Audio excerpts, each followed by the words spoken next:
is the Bay Area Southern style, and a glorious day in Tampa, Florida today. And the fans are caught up in playoff atmosphere. There's a big party going on here in Tampa. And how do you like your lobster? As the NFC Divisional playoff getting set to get underway, as the Washington Redskins take on the Tampa Bay Buccaneers.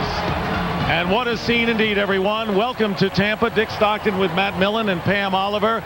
And the Buccaneers, who got a bye this week, finished the regular season in a blaze of glory, winning 8 of their last 9, including 7 straight here. They have an incredibly potent defense, a rookie in Sean King at quarterback, but there's no mystery to how this team goes about their business. Yeah, there's no question. And anybody who's been a Buck fan, or actually who's been an opponent of the Bucks, knows the recipe never changes for them. It's what they're going to do today. No surprise. They're going to run the football. They're going to play solid defense. They're going to try to shorten the game and try to keep the ball away from that Washington offense. And then the biggest key in my mind is how the rookie, you mentioned Sean King, how he's going to handle this game. If that Buck offense can get to 3rd and short, 3rd and manageable for King, they'll be in good shape. Now the Washington Redskins coming off an easy win over the Detroit Lions with their high-octane offense. And Norv Turner extremely confident coming in this game, despite the doubts that Stephen Davis, the running back, is going to start and could play the entire game. This team could put a lot of points, but I'll tell you, Norv Turner relaxed as you could want yesterday. Very relaxed, and to a man, I believe, respectfully confident. They go into this game knowing that they're capable, knowing that they've played well down the stretch. And what they'll do again all comes down to Stephen Davis in that running game. Pounding inside, getting themselves some good play action pass, and then throwing for big plays down the field. But the game within the game today that I'm really looking forward to is Norv Turner, arguably one of the best play callers in the National Football League, and Monty Kiffin, the mad professor I like to call him, because you never know what he's going to do. It may look like one thing, and you heard Chris Collinsworth talk about it on the pregame show. They'll show you something, but they'll give you something else. I'm really looking forward to it. Should be a great one, and a true contrast in styles.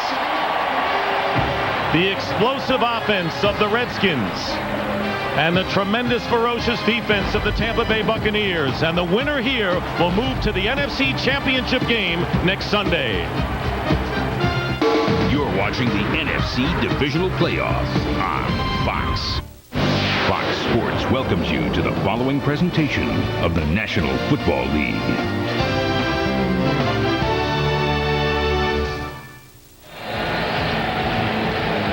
Second year for the Buccaneers, home, and the first time they have hosted a playoff game. And Sean King from St. Petersburg, about 10 miles west of here, and a big advantage for the Buccaneers. Teams with a bye week have a 17-1 record in the NFC and divisional games.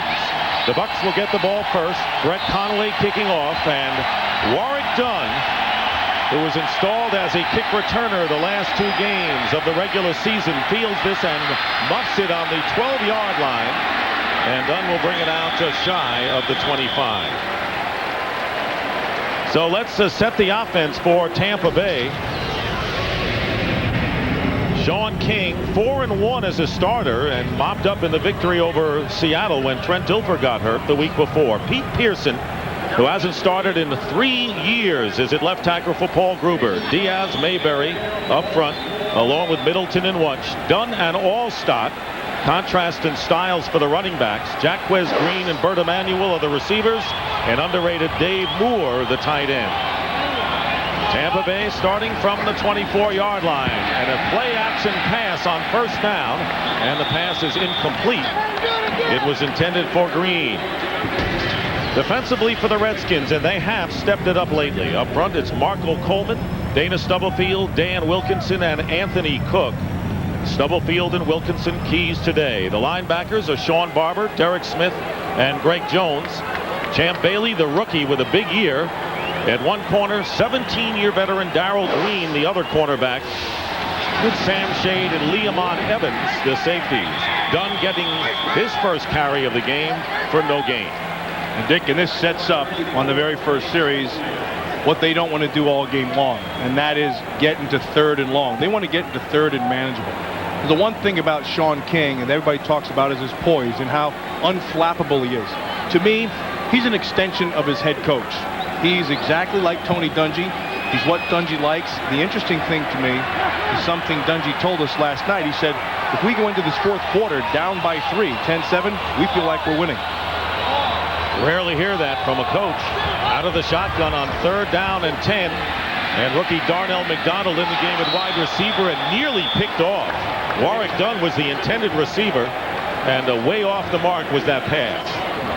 Well, first of all, I believe Mike Shula listened to Terry Bradshaw in the pregame. They were talking about, they came out and they did play action early.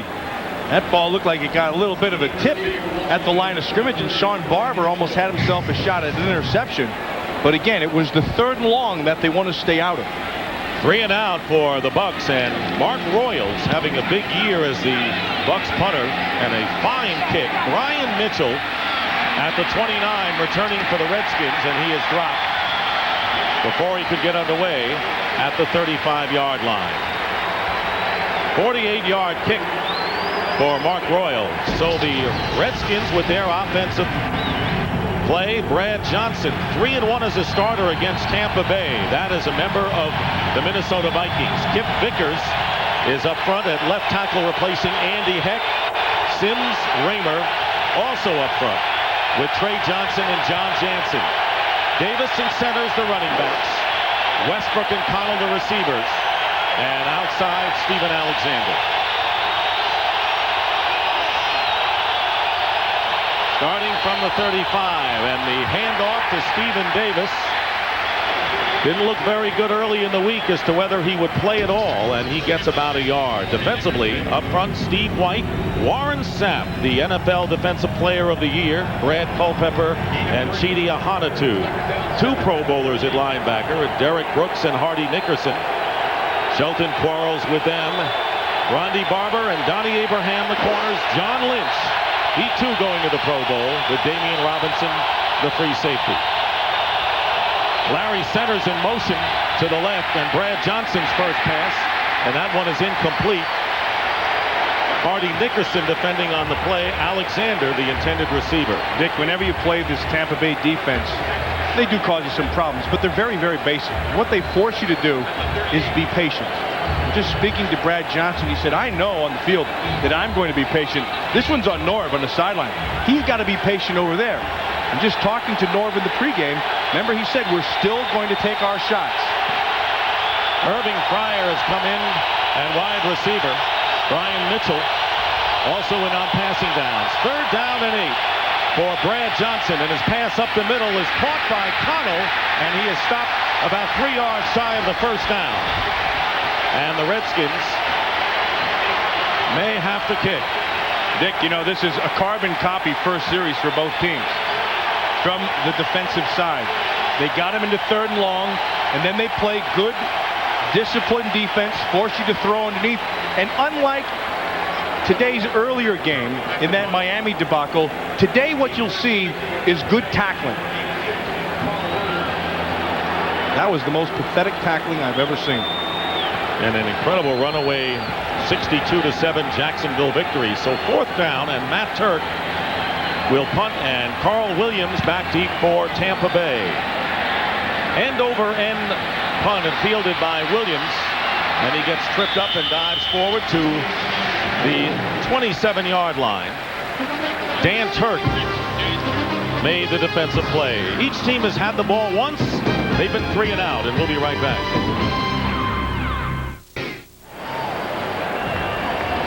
This is the only game this weekend featuring a matchup of 2 division champions. The Buccaneers capturing the NFC Central for the first time in 18 years. That's Trey Johnson over there on the sideline. He may have gotten whacked in the eye. Got a little bit of ice in the towel there. Buccaneers starting from their 27. And Warwick Dunn. Maybe a yard, that's all. This is Warren Sapp on the previous play on that 3rd down. And what he's going to be doing, first of all, you can notice that he's drawing a crowd. Second thing, you saw John Jansen get his left hand on him. And now this is for later on in the game. Warren Sapp is going to go over to the official, Dick Hantak, and tell him, just remind him that they're holding him. Didn't you see that hold? But you see the smile on his face, the respect. You know what that is? That's setting it up for later, just to call it to attention, because we're all human. Smart gamesmanship on the part of Warren Sapp. 2nd down and 10, and the handoff to Warwick Dunn, and Warwick Dunn gets close to the 1st down, and Leamon Evans, the free safety, rode the back of Dunn, and a gain of 9 yards. Sometimes you're blocked, and sometimes you block yourself. And I want you to watch right here, Dan Wilkinson. What he's going to do, he's going to take that quick move, and all he did was created that void. And once that void is there, you better believe that Warwick Dunn's vision is going to get him to the hole. He's a scary guy, and the only really legitimate big play guy in this offense right now. 3rd down and 1. Dunn is on the sideline, and Mike Allstott has Kevin McLeod up front blocking for him, and they give it to Allstott, and Allstott may not have made it. He did not, apparently, and the Redskins defense playing a lot better lately than they did earlier in the season. Right there, and Dunn is on the bench right now, shaken up, and he was healthier toward the end of the year, but might have gotten hit. The one thing about Warwick Dunn, he may be small in stature, but he's got a heart the size of King Kong. That's the first thing. The second thing is, for me, he's a warrior, and he wants to play. And the one thing that bothered him, just in speaking to him this week, I want the ball. I'm a running back. I don't like to watch. I like to play. He was their leading receiver this year, and short ski, and had his 2nd most productive game as a runner in the season finale at Chicago. So the Redskin defense stiffens, and for the 2nd time, the Bucs will have to kick. Here's Warwick Dunn right at the end of that run that he had for about 8 yards. You can see there was a little bit of a face mask there by Leamon Evans, but he also got driven to the ground. He'll be back, no problem. I don't feel a thing from up here. No. Mark Royals kicking for the 2nd time, and it looked, Matt, as if Dunn is all right.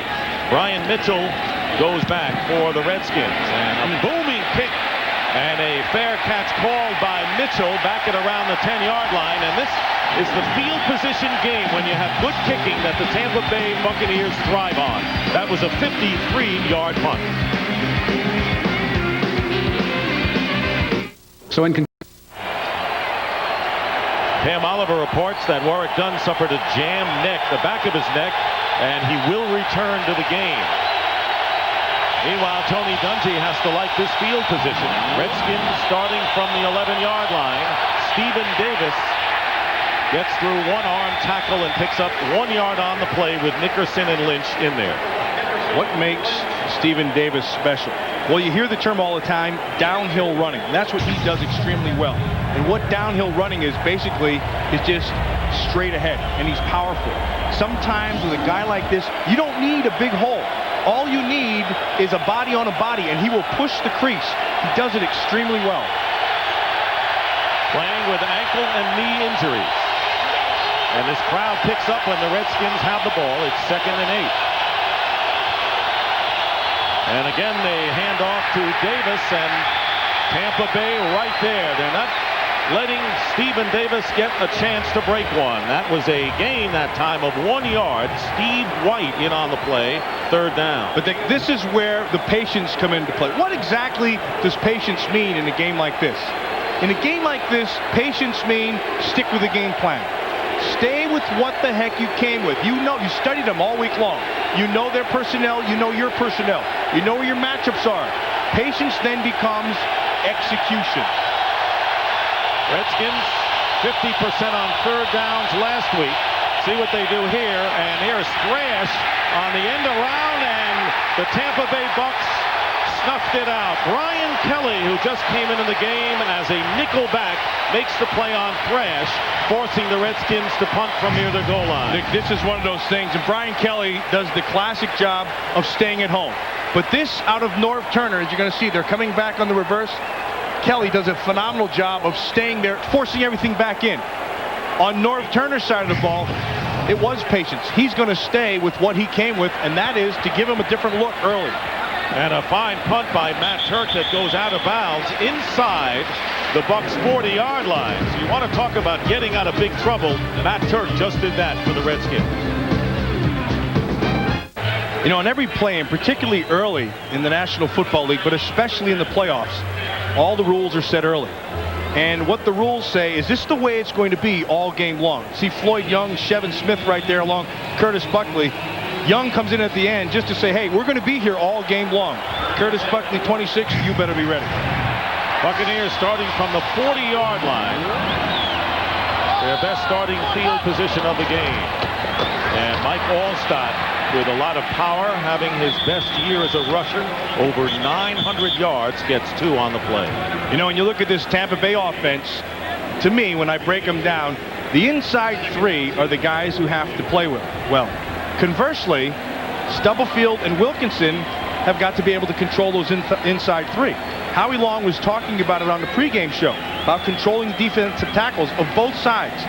These 2 guys right here have played well as of late, but they've got to step their game up today if they're going to control the inside running of Tampa. And Warwick Dunn, who jammed his neck, is back in the lineup for the Buccaneers on 2nd down and 8 from the 42. And King to Moore, the tight end, wide open. And a first down into Redskin territory.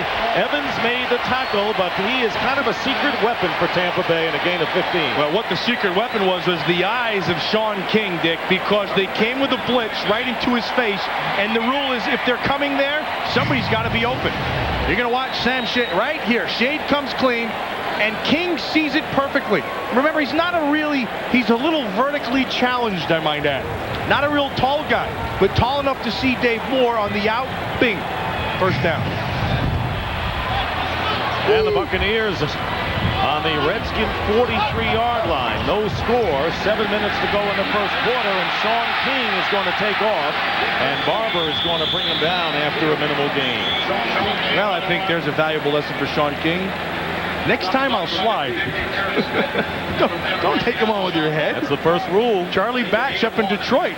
Yeah, he knows it too. He said, man, I got my bell rung on that one. I guarantee the next time he will go feet first. You know, watch him. He's kind of right in between, and you're going to lose that.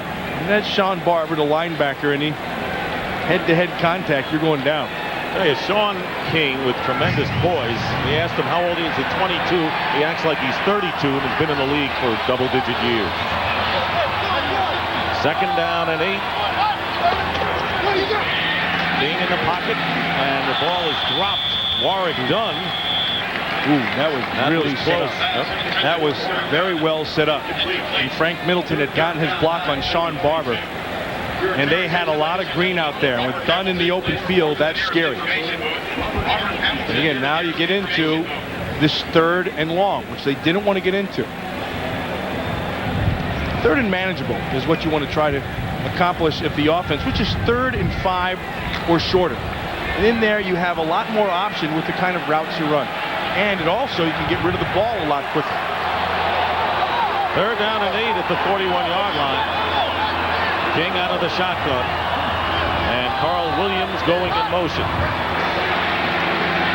King with pressure, and the pass thrown deep, and Jacquez Green covered by, guess who? Darrell Green in his 17th year, and up for the challenge. Well, you're not going to be able to make that throw down the field, first of all, if you don't get protection up front. And I want you to watch Warwick Dunn. Does a nice job on Sam Shade, jammed neck and all. He's able just to take him out, and that allows this throw deep down the field. A ball in which Green had himself about a half a step, but Darrell Green was right on top of him. And a pooch kick by Mark Royals, and an effective one, and they'll get it inside the 10. So once again, Mark Royals does the job from his punting position, and he pins the Redskins inside their 10. We'll be right back.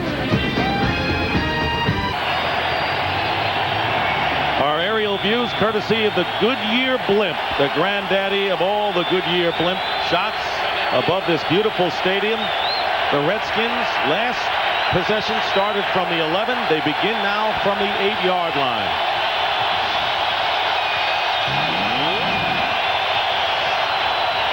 And Stephen Davis on the carry. Davis brings it out to about the 11 or 12-yard line. Brad Culpepper brings him down. Tomorrow, the pregame show begins at 11:30 Eastern, 8:30 Pacific. Set your alarm clocks. It's an early game as the Minnesota Vikings tangle with the St. Louis Rams. Yeah, and what you're going to get? Some great quarterback play tomorrow. Jeff George is playing very well and taking that offense along. Kurt Warner, what more can you say? 44,000 yards, 41 passes. The MVP, they're having a phenomenal year. Stephen Davis again, and it is apparent that Norv Turner looking to get the running game going before he unleashes Brad Johnson in a big way. That was a gain of 2 yards, and will bring up 3rd down. You know, there's some nice matchups going on up front. And one of the best is Trey Johnson inside against Warren Sapp and Brad Culpepper. And those guys, that's a downhill man, 77, against a defensive tackle group that likes to move around a lot. 3rd down and 4, and here is Johnson, and he completes the pass to Albert Connell, and a 1st down. So a bullet thrown by Brad Johnson as Brian Kelly and Damian Robinson make the tackle and a pickup of 11. Boy, Bullet was right. Bullet was right, and again, they came with a little bit of stunt up front. You can see the tackles and ends kind of trying to cross inside, but there was time. And because of that time, watch this, zipped right in between the safety Lynch and Kelly outside. 1st down. Remember last week, they didn't need a lot of the weapons because it was Stephen Davis and Larry Centers in an easy win. On 1st down, play action, and this pass to a wide-open Irving Fryer, and the 36-year-old veteran makes a 16-yard grab and a 1st down at the 42-yard line. Dick, this goes back to what Norv Turner told us in the pregame show when I was talking to him on the sideline. He said, yes, we have to be patient, but we can't not run our offense. We like to take shots down the field, and they're going to push the ball. It's not going to be all little short things underneath, 15, 18, 20 yards.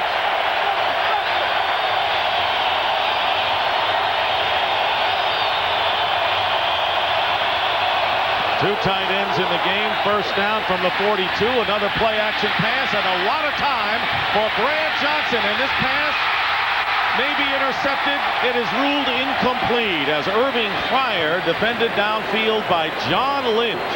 That ball hung. Actually, let's twist that one around.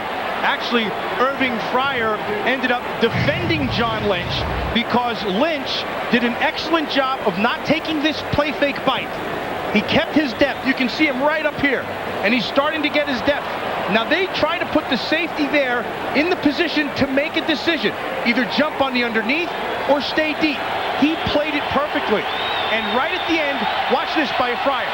Become the defender. Excellent transition game. 2nd down and 10. They're going to go to play action again, and the screen pass is set up to Stephen Davis, and Davis gets hit, but not before he gets the 1st down into Tampa Bay territory, and it's Chidi Ahanatu who gave him a shot, and a gain of 15. And Ahanatu had to make that play down the field because it was a nice block by the big Trey Johnson, the Pro Bowl guard. And remember, I talked about him being a downhill guy. Well, what he also does is he does a pretty good job right here. Does a pretty good job of being in space. And yes, he lost his feet, but he got his man. And just that little nick allowed him to get the 1st. Redskins in Bucs territory for the 1st time. Davis with a good hole up the middle, and Stephen Davis picking up about 5 or 6 before undercut by Derek Brooks. And remember, Norv Turner said that if Davis does not aggravate his knee or ankle injury, and the ankle injury more severe at this point, he would play the entire game. Those are his numbers thus far. Now he talked about at the start of the game the chess match between Norv Turner and Monty Kiffin. Right now, Norv Turner is winning it because he has this Tampa Bay defense off balance. 8th play of the drive. From the 38 of Tampa Bay, Davis diving forward short of the 1st down by a couple of yards.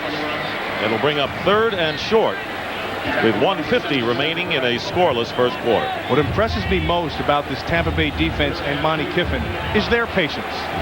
Because it's one thing to have to be patient, force a team, we're going to do the same thing. Everybody knows what you're going to do, basically. But every now and then, they'll roll the bones a little bit, and then here will come a safety, and they'll show you a blitz and pull it back. Monty Kiffin does a phenomenal job of coaching his players on the weaknesses of his defense, and they cover it well.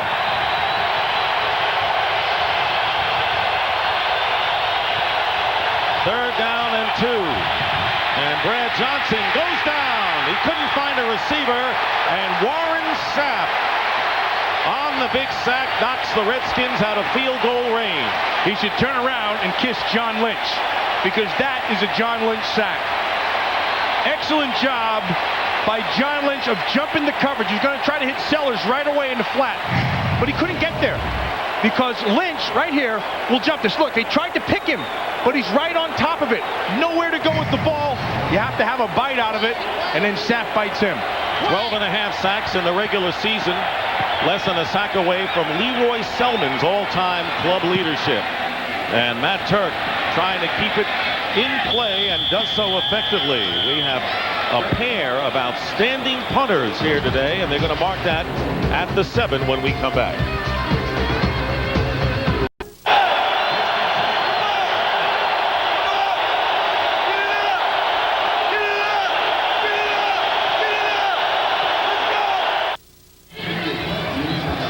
Scoreless game, 45 seconds to go in the first quarter. Think you have what it takes to be an NFL coach? Then log on to foxsports.com or NFL.com and play Predict the Play, where you will earn points for correctly predicting the next play and compete against others in real time during today's game. That's only at foxsports.com. Boy, football has become fun, hasn't it, for the armchair guy watching the game? Football has always been fun for me. I love it. But I'll tell you this, there's some guys sitting there with their arms on the chairs right now thinking they can do better than 6 punts in 6 possessions. Starting from the 7-yard line of the Buccaneers, first down, and the handoff to Warwick Dunn. And so far, the running game has been snuffed out by both teams. Nick, this Washington defense has been, all season long, they've been ridiculed. And Mike Nolan and his staff made an adjustment. And one of the adjustments was go back to basics and just play your gap responsibility and maintain your discipline. The ironic thing in this game is what he's espousing there is just what Tony Dungy does. It's the exact same thing. Just play your basics and make the other team have to come to you. Well, so far this game has been a mirror image, and that is the end of the first quarter with the score. The Redskins nothing and the Buccaneers nothing. Fox NFL Sunday will continue right after these messages.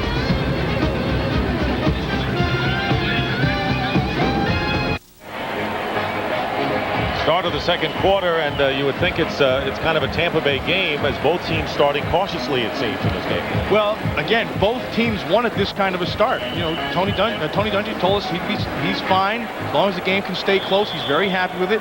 And Norv Turner told us right at the start of the game that the beginning of the game was very important. They had to be able to control the line of scrimmage and come out of it nicely, and they have. Almost waiting for one break to happen to open up this game. Second down and 9. From the 8-yard line, and the handoff is to Dunn with a stutter step, and Dunn brings it out to about the 14-yard line, short by about 4 yards. Derek Smith, the middle linebacker, making the tackle. And if you notice exactly what this Washington defense is, they're shifting, and what they're trying to do is confuse you up front. You're going to watch the defensive line. They wait you get set, and at the last second they shift. And what that does is it creates sometimes quick thinking on the line of scrimmage. For the offensive men, now they have to adjust. And what you're doing there is you're trying to go a little fast to make somebody make a mental error. 3rd and 2, and Dukwe Kalu, one of the pass rushers on the nickel, coming into the game, but it's a running play to Warwick Dunn. And Sam Shade making the tackle. And it looks to be short of the first down, but we'll wait to see where they spot the ball. That'll be a good spot. It looked like he was really close on that one. You know, just going through this whole thing and looking at this game, Sam Shade's made a difference with this Washington defense. And just watching the tape, it looked to me like at about the midpoint of the season is where he finally got comfortable with what he was doing in the scheme. And once he became comfortable, they became a better defense. Former Cincinnati Bengal, who has come in and done a tremendous job, and this defensive team may be indeed the underrated.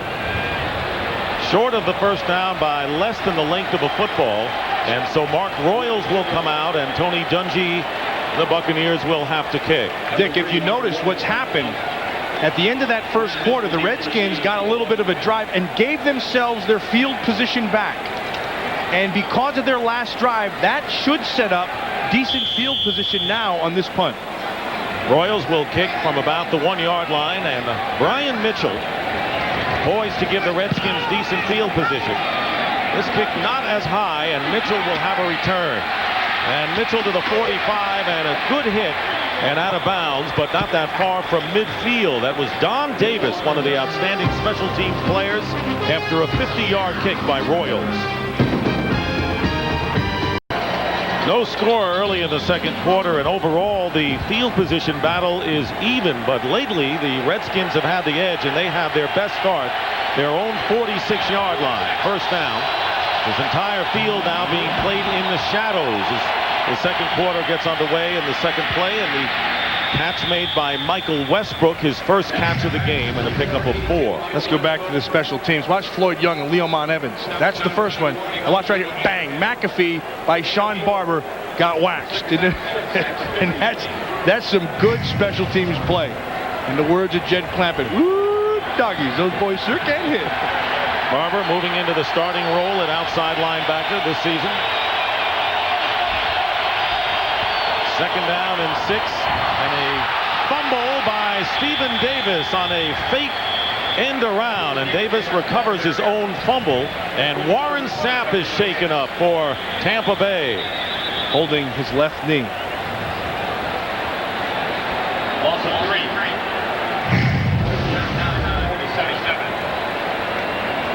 Working against Sims. Nothing, and then that just looks like he fell. Like Steve White just kind of pushed against him, and he...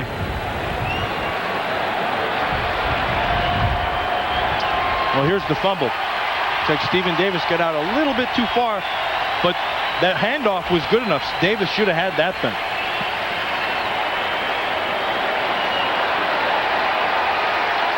See, he goes out a little wide. He didn't get his hands open. Hey, all of you ball carriers out there, college, high school, at any level, you've got to get those elbows open so he can see the ball into his stomach where you can control it. Sapp comes out of the game, and Anthony McFarland, number 92, who was the first-round pick out of LSU for Tampa Bay and played well when he was used in there now. Third down and 9 from the 47. Brad Johnson getting some pressure, and on the screen pass, Larry Centers driving toward the markers, but will come up short, though he does get into Buccaneer territory. And that will be Derek Brooks, also heading for the Pro Bowl on the tackle, and looks like Sapp is up and yammering again. Well, he's a good yammerer, but he's an even better player. And what he does well is he's got a great motor. Remember a year ago he said, hey, I was too fat. I was too fat, I didn't play well. So he dropped himself like 40 pounds, and this year he's responded NFL Defensive Player of the Year. Carl Williams back deep, and Matt Turk will punt. Look at his chin strap. You can tell it's a kicker. And going for the block were the Buccaneers, but Turk gets it off, and Williams in traffic makes the grab. But once again, this game being played, it seems, inside the 10-yard line for both clubs. Field position game.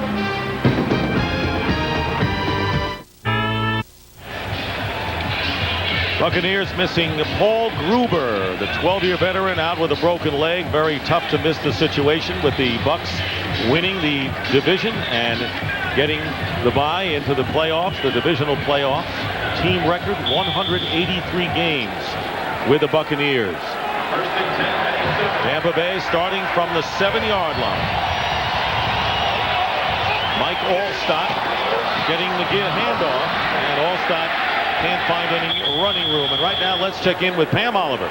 All right, Dick, Stadium went silent there when Warren Sapp went down, but he's fine. Sapp suffered a gash in his left shin. He will not need stitches, and he will return. Back to you. All right, Pam. So Warren Sapp and Warwick Dunn, one star on each side of the ball, have been sent to the sidelines with injuries thus far, but both apparently responding. It'll be second down and 8 from the 9. Again, there's Allstott. And again, the Redskins are right there. No running room today for the Bucs. Did you see the shift, Dick? Yes. They shifted. They gave him one look, then they shifted over. Part of it I talked about was maybe you make a mental mistake. The other part is to show him where the weakness is first. And then you see right here, you have a linebacker, nothing. Now you shift your defensive line over into an under defense, an under front, where your 3 defensive line are away from the tight end. You run right in it. That's good defense. This was billed as an offense versus defensive matchup. But both teams are playing extremely well defensively. Sean King, 3rd down and 9. King from the goal line. And the pass incomplete, and pressure put on that time by Sam Shade on a safety blitz, and that will bring up 4th down, and Ndukwe Kalu also in on the act. Yeah, and then they bring Kalu in specifically for that. Because what he does, he's a pretty good pass rusher. Came from the Philadelphia Eagles, and he's beating Pearson, a spot which is normally occupied by Paul Gruber. And then on the front side, watch Sam Shade. He's a shady character. And what he did very, very well was use his own man to shade work done so he couldn't get to him. Mark Royals with the kick, and Brian Mitchell will let it bounce. And in a field position game, Matt, you notice how the Redskins have had the edge. They're gaining ground each time and will start this series in Tampa Bay territory. That was a 35-yard kick and a little extra scrum going on.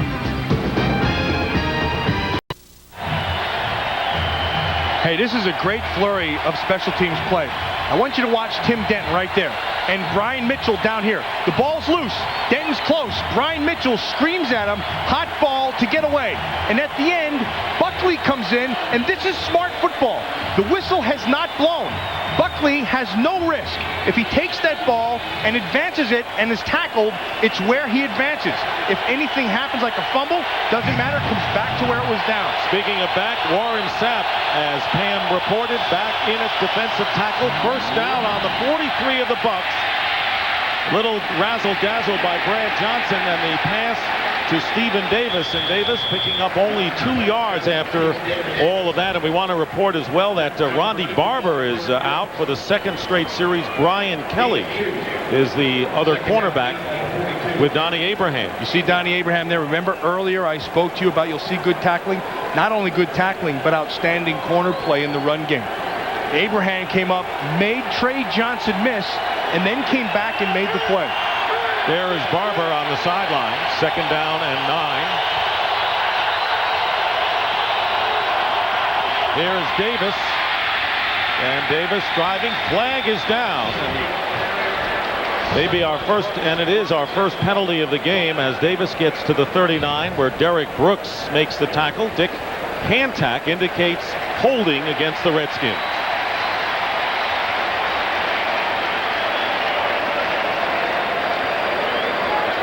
Another thing that I've always enjoyed about playoff football is you get excellent officiating.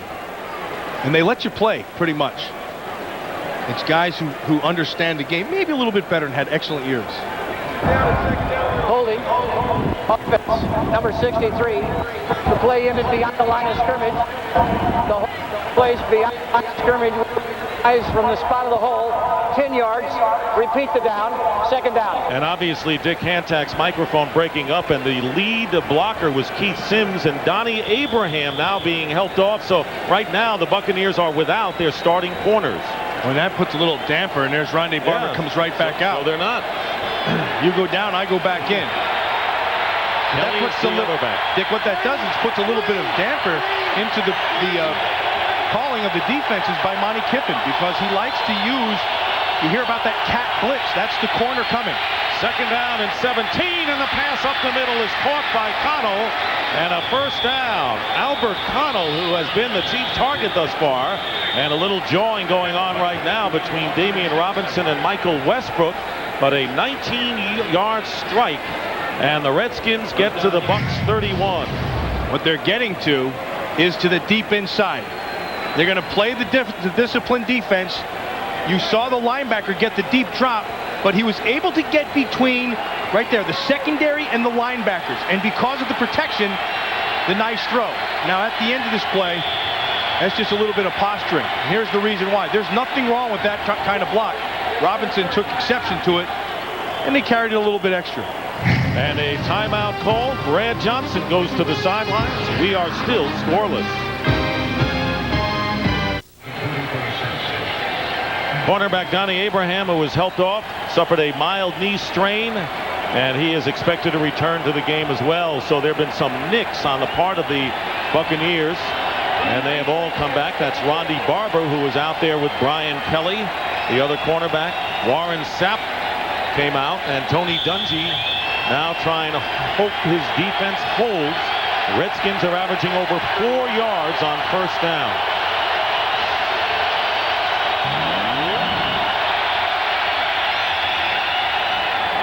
And we have a stoppage.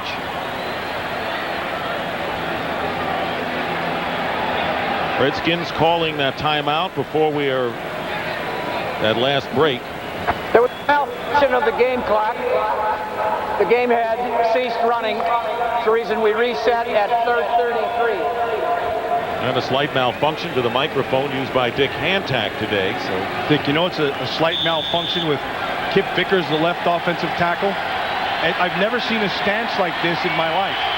He has a left offensive tackle stance, but he puts his right hand down with his right foot up. I've never seen that before. Redskins from the 31-yard line, and the handoff to Stephen Davis, who gets a big opening, and a first down inside the Bucs' 20-yard line. Barber and Lynch, but not before Davis gets 12, and he is the kind of weapon he was during the regular season to this point. Watch Kip Vickers. Nice block right there. They came on a stunt. He washed him right down, opened it up, and then Michael Westbrook got the block that allowed him to get the first down. And again, this is that downhill style. Watch. Finish the run. Watch Michael Westbrook on Damian Robinson. They jawed earlier. He wins that match. And the Redskins trying to break the scoreless tie with under 8 minutes to go in the second quarter. From the 19-yard line, Brad Johnson on the reverse screen to Alexander, and the tight end picking up about 4 or 5 yards on the play with the middle linebacker, Hardy Nickerson, bringing him down. I mentioned to you earlier about Kip Vickers, that left offensive tackle who's playing for the injured Andy Heck. Very big king. And his stance is a little unorthodox, but I spoke with Russ Grimm, the offensive line coach, and he said he's comfortable with it, and I'm not going to change him. If he believes he's a better player like that, I'll let him go. He makes no mistakes. And on the other side, there's Russ, who is a great player. One of the smartest offensive linemen to play. He looks like a hog. He is a hog. Second down and 6, and here is Davis showing he can still cut, and John Lynch will wrestle him out of bounds and prevent Davis from getting the first down. That'll bring up third down and about 2.5 for the Redskins, who are threatening. And they're threatening because they're getting some physical play out of Kip Vickers. Look who he's working against, Warren Sapp. What he does, he washes him down completely. In this Tampa defense, they like a lot of movement. They're not real big, so they'll give you stunts in games. As an offensive lineman, you got to get your body on a body and then take them where they're going. Wash them down. Vickers, 2 plays, 2 pluses, sets up this third down. Vickers and Sapp teammates at the University of Miami. And now the Redskins will call a timeout. They don't want to do anything rash as they are in good position right now. Well, the Redskins, kind of a turbulent year, even though it was a winning year. Dan Snyder taking over as the new owner of the team, and some stumbles along the way, and a tough, demoralizing overtime loss to the Cowboys in the opening game. But Brad Johnson stayed healthy and effective, and Stephen Davis was the top rusher in the NFC, and Dan Snyder giving Norm Turner, who was really a beleaguered head coach, the game ball after they clinched the NFC East title. And Norm Turner telling us that the games against the Giants in week 2, and again when the team was 5-4 in week 10, were the pivotal victories for his team. And then I also think, along with pivotal victories, was the way their defense came on. And they got back to basics, and they started to play really well. I don't know if a light went on, if they started to click. They're still not overpowering, but they're playing better together as a unit.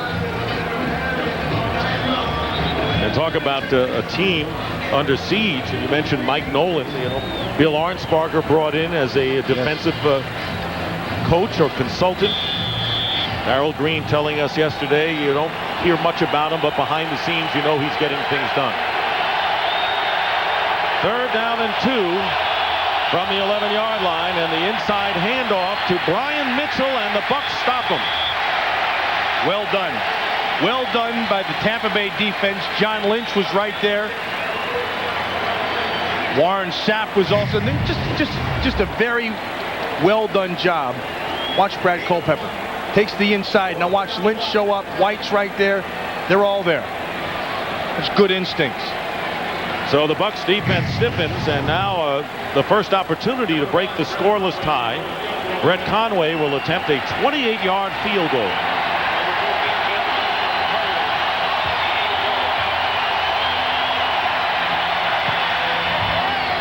And Conway's kick is good, and the Redskins at this point beating the Buccaneers at their own field position game have taken a 3-0 lead with 5:37 remaining in the first half. Dick, you know as well as I, that man right there, Tony Dungy, says 3 points, nothing.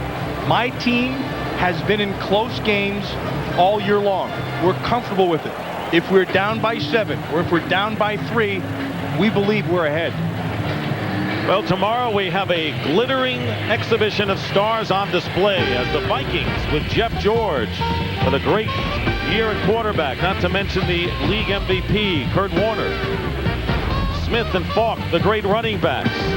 And, of course, Randy Moss, Isaac Bruce, an offensive showcase on tap tomorrow on the NFC Divisional Playoff game as the Vikings go against the Rams, who had the best record in the NFC. Pre-game show begins at 11:30 Eastern, 8:30 Pacific. Just looking at that game, you said it, offensive showpiece. But I think you also have to look at the Minnesota defense, much like this Washington Redskin defense, down the stretch, not giving up big plays and playing better together as a unit. However, in that game, I think maybe the one thing that gets overlooked is the Rams defense, which is a pretty darn good unit. That one, I'm really looking forward to that game tomorrow. Conway's field goal giving the Redskins the lead 3-0. Warwick Dunn back to receive the kick. And Conway with the kick, and Dunn from the 6-yard line. Warwick Dunn. And Dunn is tackled at the 26-yard line by Eddie Mason. You know, in our pregame show, Howie Long was talking about the ability of these defensive tackles to control the football game.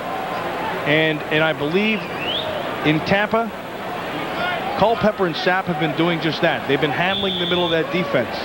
And in Washington, Wilkinson and Stubblefield have been doing just as good a job over there. Sean King has completed only one pass. Warwick Dunn goes in motion to the right from the 26. And a pump fake and a pass batted in the air and incomplete. And it was Dana Stubblefield who got his hand on it. Boy, and they had a matchup that they liked. They had a linebacker on Warwick Dunn. You know, sometimes what happens when you're a defensive lineman, if you're getting blocked at the line of scrimmage, you're not getting a lot of penetration, get your hands up. Just get your hands up, because you never know what you're going to take away. And what they were taking away was Greg Jones' matchup on Warwick Dunn, which had big play written all over. And the Redskins felt they would need a defensive back on Dunn out of the backfield. They did not have it there. 2nd down and 10 out of the shotgun. King goes underneath to Allstott, and the Redskins clamp down in a hurry, and a gain of about 5. Derek Smith on the tackle. 3rd down coming up.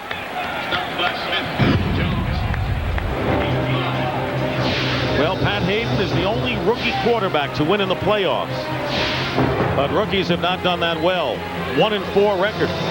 4 touchdown passes, 13 interceptions, and that is the spotlight that Sean King operates under today.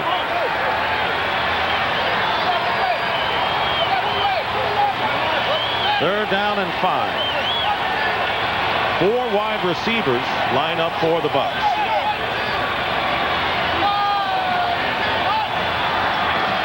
Pressure up the middle on King. Pass caught by Dunn. And Dunn driving towards the 1st down, and may have it. He does. Warwick Dunn, who is shoved down by Marco Coleman, and Dunn shoves back, but not before the Bucs get out of trouble and pick up a 1st. And Dick, not before the quarterback does all of the right things. Watch Sean King. He's identifying where the blitz has to come from, and he's verbally telling everyone up front what has to happen. Give your protection. Now he sees it. Sees the clock. Gets set. Makes the throw, because what he did earlier in guiding everybody, the protection is right. And how poised he looks when you look in his eyes. First down from the 38-yard line, and a play action. And King going up top for Jacquez Green. And the pass is broken up by Le'Mon Evans downfield. So the Bucks go deep on that instant. Dick, that was a wasted opportunity. And this goes back to a poor throw by the quarterback. It's wide open. This ball has to be thrown this way. Throw it out, not up. Because he threw it up, Le'Mon Evans is able to come back and almost make that pick. And it's a blown opportunity because there was enough field to throw it to allow Green to use his speed and make the play. Long it. Second down and 10. Here comes Evans with a blitz and the handoff to Allstott. And making the big tackle there for the Redskins was Derek Smith. Well, you said it. That was a big tackle because they came with the blitz, and Allstott has a little bit of make you miss in there. And just that little bit of wiggle, he made a miss and came back inside. And the tackle by Smith kept them to just the 4 yards on 5 rushes. So the Buccaneers have not mustered any kind of an offense thus far. 1 for 3 on third down conversions over 5, and they need 9 yards right now. And the Tampa Bay Buccaneers call a timeout now, their first timeout of the first half. Well, the Buccaneers setting a franchise record with 11 wins this year, stumbling in the open against the Giants.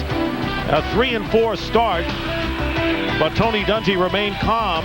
Trent Dilfer broke his collarbone in the Seattle game, and Sean King, the rookie from Tulane, led the way on a 6-game winning streak as the Bucks won 8 of their last 9 and clinched their first NFC Central title in 18 years. And a very patient, you talk about patience being the key. This is what Tony Dungy and this team is all about. No question. You know, really, I said it earlier, I'll reiterate. This quarterback, Sean King, is really an extension of Tony Dungy. Both outstanding people. Both of them can laugh at themselves. Both of them have smiles on their faces for the most part. They always are working and looking to get better. And I think the world of Tony Dungy. And if I think the world of Tony Dungy, that means that I have high regard for that young quarterback. Third down and 9 after the Buccaneers use up a timeout. 3-0, the Redskins lead. 3:03 remaining in the first half.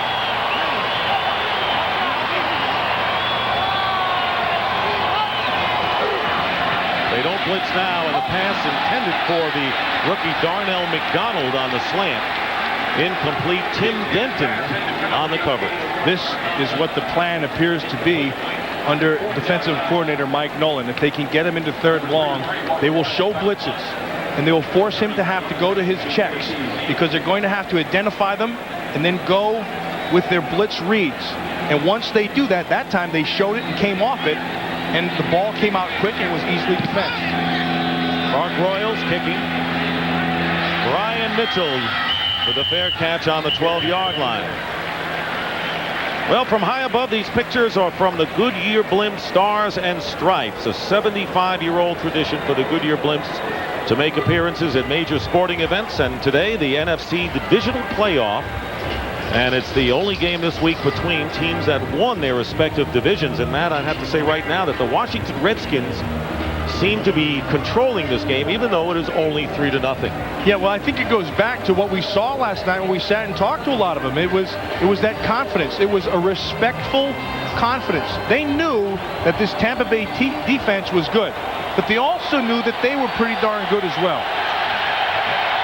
And we'll see how good they are starting from the 12.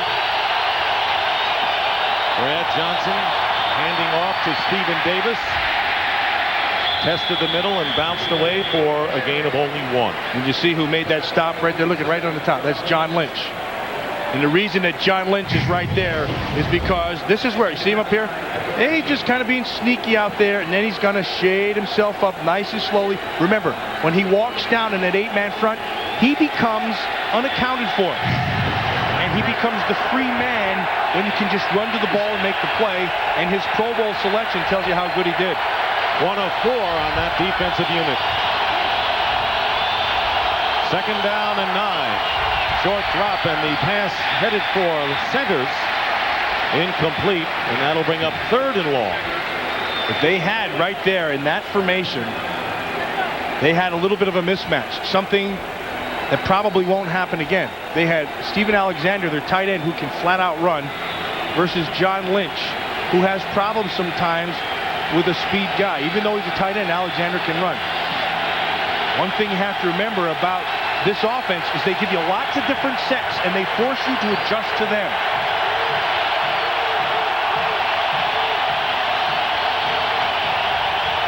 Third down and 9, and play fake. Connell downfield, and there he is again. Albert Connell, who has found the open spaces today, and Brad Johnson has hit him virtually every time. A gain of 23 yards.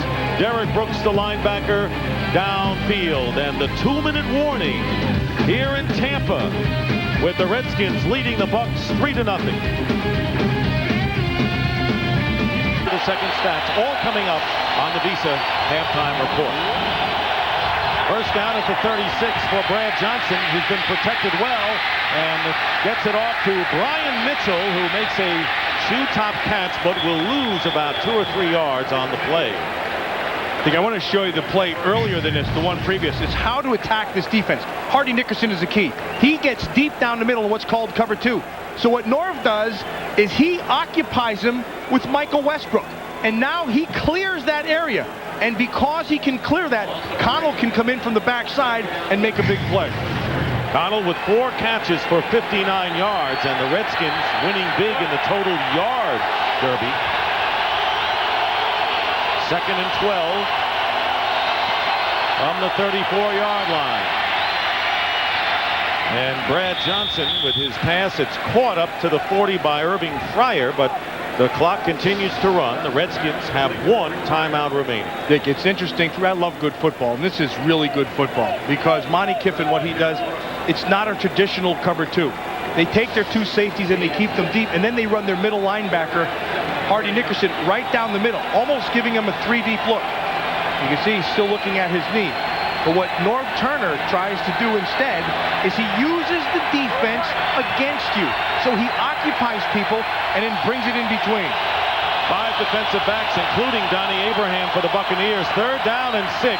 And a play action being chased. And Steve White on the sack, getting Brad Johnson from behind. And that is the 2nd sack of the game for Tampa Bay.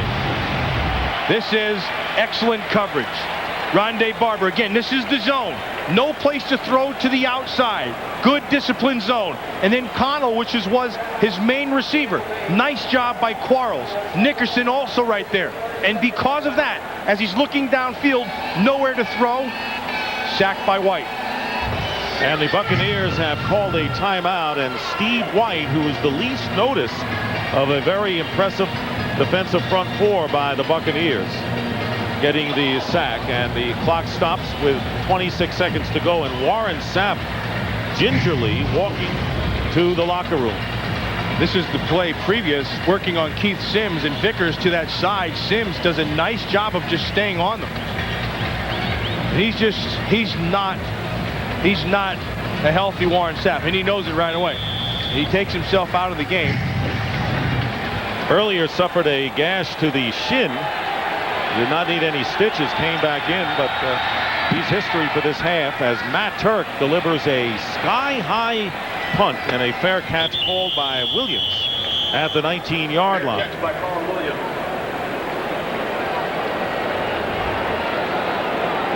Coming into the game, the ultimate in contrast of styles. Redskins with the 2nd best offense in the league, the Buccaneers with the 3rd best defense.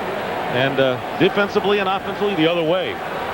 Brad Johnson now running off, and he is he's giving you that Florida State.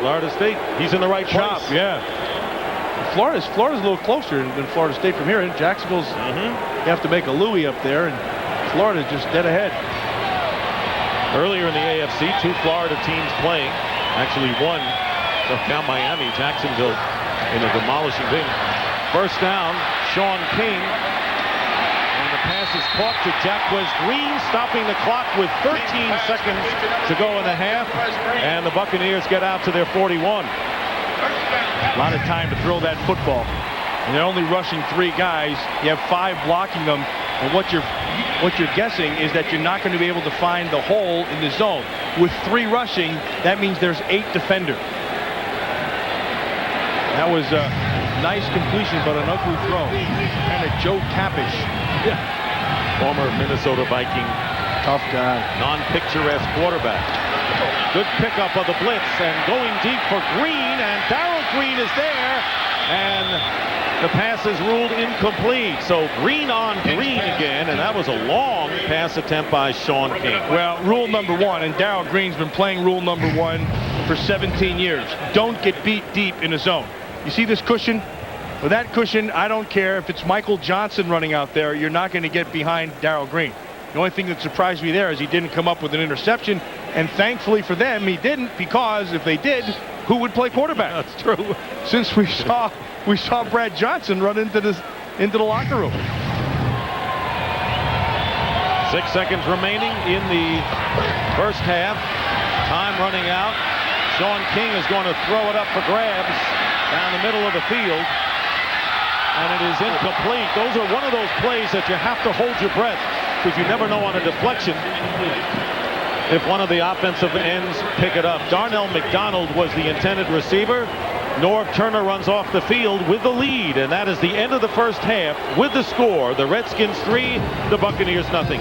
Stay tuned for the Visa halftime report with JB, Terry, Howie, and Chris after these messages and a word from your local Fox station. Warren Sapp and the 2 teams back on the field, and we get ready for the third quarter with the Redskins leading 3-0, and we know that Tony Dungy said he'd be comfortable down 3-0 at this point. How do you look at this chess match so far, man? Well, it's exactly what we kind of expected when you see exactly how that Tampa Bay defense has played so well, and then you look at the Tampa Bay offense, which hasn't been overpowering, and the Washington Redskin defense has been playing better. So right now, I think if you look at that, it's kind of what we expected. Maybe what we haven't expected is that Tampa Bay is staying in 3rd and long situations, and to me it's kind of a surprise. Buccaneers trailing 3-0, and a few moments ago Pam Oliver caught up with the Bucs coach Tony Dungy. Okay, thanks a lot, Dig. Tony, first thing, Warren Sapp went into the locker room early with the sprained knee. Can you give me an update? Yeah, I don't know how he's going to be. He's going to try to go, and we'll see how much. It's just a pain thing. He doesn't have to worry about hurting it, so we'll see. How do you get some offense going for the second half? Well, we've got to convert our 3rd downs. I think if we can make some 3rd downs, we'll start to run the ball a little bit better. All right, thanks, Tony. All right, and there is Sean King, and right now the Buccaneers are 1 for 7 on 3rd down conversions in the game. And this crowd in a festive atmosphere, the first home playoff game ever in the stadium. A couple of years ago, the Bucs beat the Detroit Lions here in the playoffs and then lost to Green Bay in the NFC Divisional playoff the following week. Brian Mitchell back as Martin Gramatica, who has had a terrific year as a rookie but has not yet attempted an extra point or a field goal, will kick off for Tampa Bay. And the second half is underway. And Brian Mitchell returning from the goal line for the Redskins. And Mitchell gets into the open field, and Gramatica misses a tackle, and Mitchell still going downfield, and another miss, and Mitchell will go in for the touchdown, and I do not see a flag down. Brian Mitchell, who a few years ago was one of the best at kick returns, brings this back 100 yards for a Redskin touchdown. And Dick, the key was his matchup on Martin Gramatica, and he didn't waste his time. And this is the style of Brian Mitchell. It's much like the running game of Stephen Davis. Get right upfield, nice blocks inside, run past. Now watch him set him up. One little, and then his power. It was nothing more than power. Watch the feet. They stay right there. One man to beat. He outruns that, and then he's in like Flint. Don Davis was the man who had a shot at him and went after his feet. And Brian Mitchell with a 100-yard kickoff return to stun the crowd as the second half gets underway. The extra point by Conway is good. Mitchell being mobbed by his teammates. And that is a Redskins playoff record. That's an NFL playoff record for kickoff returns, and the Redskins lead 10-0. Well, the whole thing starts with a wedge. You have to give your running back a chance. Nicely done inside. And then once he can spill out, you always turn one guy over to your kicker. And Brian Mitchell's style is that of straight-ahead power. Watch Martin Gramatica. The rookie kicker gets a dose of Brian Mitchell to the kisser. Nice face, right to the face, just runs right through it. And look at the people in the background. And there's one special teamer to another. There's Turk, the punter, a very happy man. And the longest kickoff return in NFL postseason history. You remember a few years ago, Desmond Howard returned the kickoff 99 yards against the New England Patriots, and that was beaten today. And the Tampa Bay Buccaneers would like to have a taste of that because they have never had a kickoff return for a touchdown in their history. And this crowd has been silenced dramatically. Brian Mitchell with the great return, and now Tony Dungy looking up at the scoreboard, sees his team down by 10. Conway kicking off, and Warwick Dunn from the 6. Pretty fancy running by Dunn, and he runs into a Redskins sandwich, and a tackle made at the 31-yard line by Mark McMillan and Eddie Mason. You know, Dick, you're down by 10 points. They've not generated much, no offense really in the first half. And the other day, interestingly, I spoke with Tony Dungy. I said, what is it? Well, what's the point spread where you get worried? Is it 10 points? Is it 7 points? He said, no, we're all right with that. 14, that becomes a problem. They're not far away from 14. No, they're not. Bucks beginning from the 31-yard line. Jacquez Green in motion, in the pitch to Warwick Dunn. Nowhere to go, and the Redskins defense, inspired by that kickoff return by Mitchell, and Wilkinson penetrating, got good pressure. Dan Wilkinson just overpowered the inside and took away any chance of a cutback from Warwick Dunn because he just used his strength right up the field. Watch him. Working on Middleton. Take him, get rid of the block. Just overpowered him and just worked down the line. And because Cook, outside 75, took away the outside, there's nowhere to go. And Norv Turner told Pam that he is simply delighted with the way the defense has played thus far. That's understandable, the way they're playing. 2nd down and 12.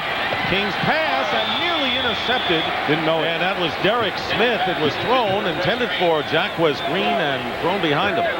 See, he's slapping his head. That's because he had drawn a bead on Green. He never saw the ball. And the ball actually went right through. He had a chance for a pick, and he knows it. Wasted opportunity. Sean King had a wasted opportunity earlier, and Derek Smith has a wasted opportunity there. 3rd down and 12 on the Tampa Bay 29.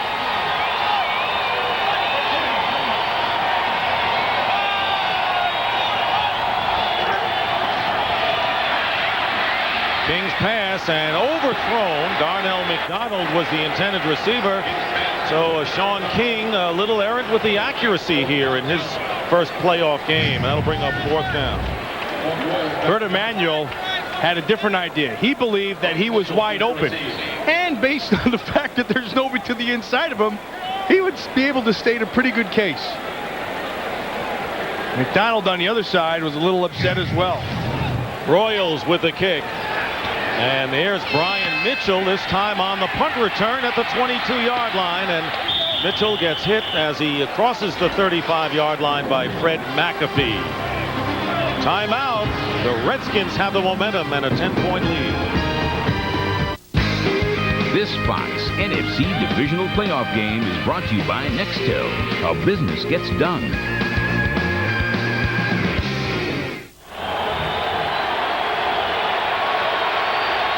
Brian Mitchell with his 3rd career kickoff return for a touchdown.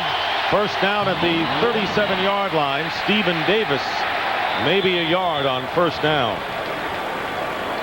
The Tampa Bay Buccaneers now have their starting defensive unit intact. Warren Sapp back out there. Donnie Abraham at cornerback. You know, we talked about Kip Vickers on that left side and how well he's done. But there's a rookie, John Jansen, on the other side who has had just an outstanding rookie year at offensive tackle. And I believe that's a guy who's going to anchor the right side for a long, long time. Starter from day one out of Michigan. 2nd down and 9, and on the slant pass, Albert Connell drops the ball. He caught 4 passes for 59 yards in the first half. Maybe one of the things that surprises me here through the first half is the lack of balls going to Steven Alexander into the middle and the underneath of that defense. Remember earlier we spoke about how this Tampa Bay defense plays their zones with their safeties traditionally deep, and the middle linebacker Hardy Nickerson runs deep down the middle. When that does, it creates a void underneath. It's been kind of quiet for Steven Alexander. It only made 1 catch. 3rd down and 9. And this time the pass is caught by Irving Fryer, but short of the first down. And that will bring up 4th down. And the Redskins will kick. Dick, remember at the start of the game, we talked about patience.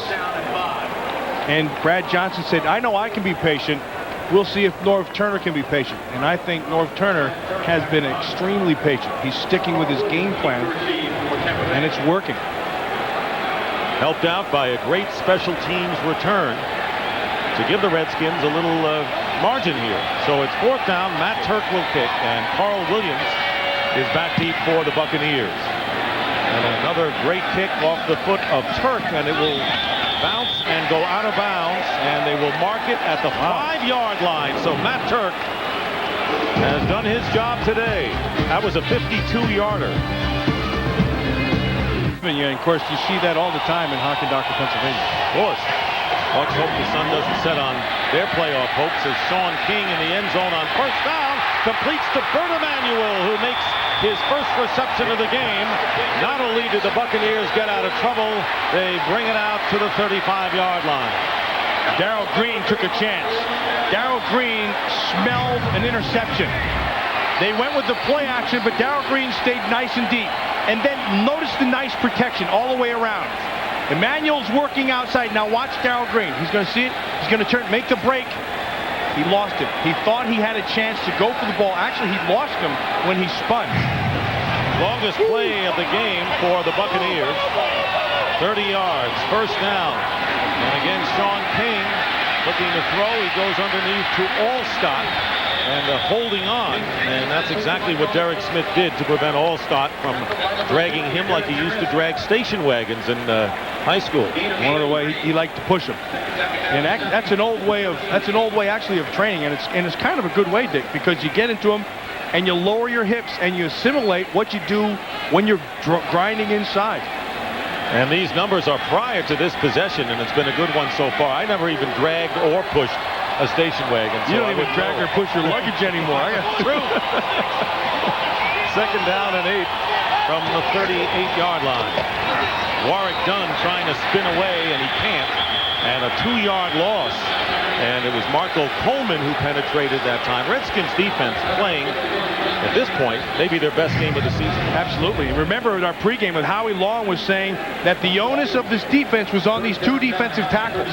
That's an excellent job by Dana Stubblefield. He's holding the point. And then Dan Wilkinson came off the backside and took away the cutback, which allowed Coleman to make the play. Excellent defense. 3rd down and 8.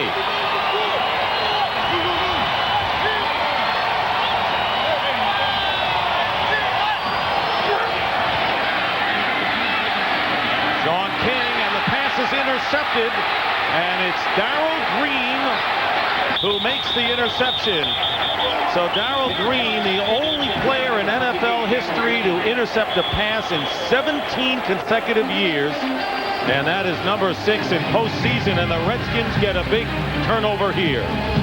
Watch how Darrell Green keeps everything in front of him so he can see the throw. Once there's a slip, that's all he needed.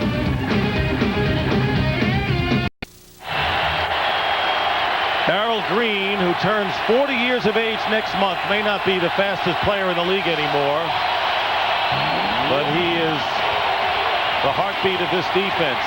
Stephen Davis running up the middle, and on first down from the Bucs 36-yard line, hit by John Lynch.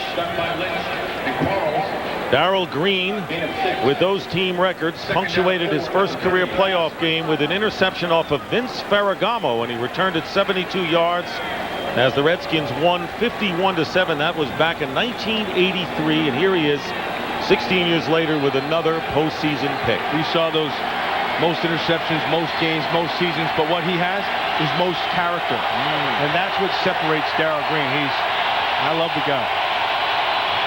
Oldest defensive player in the league. And meanwhile, on the pitch and on the end around, Michael Westbrook.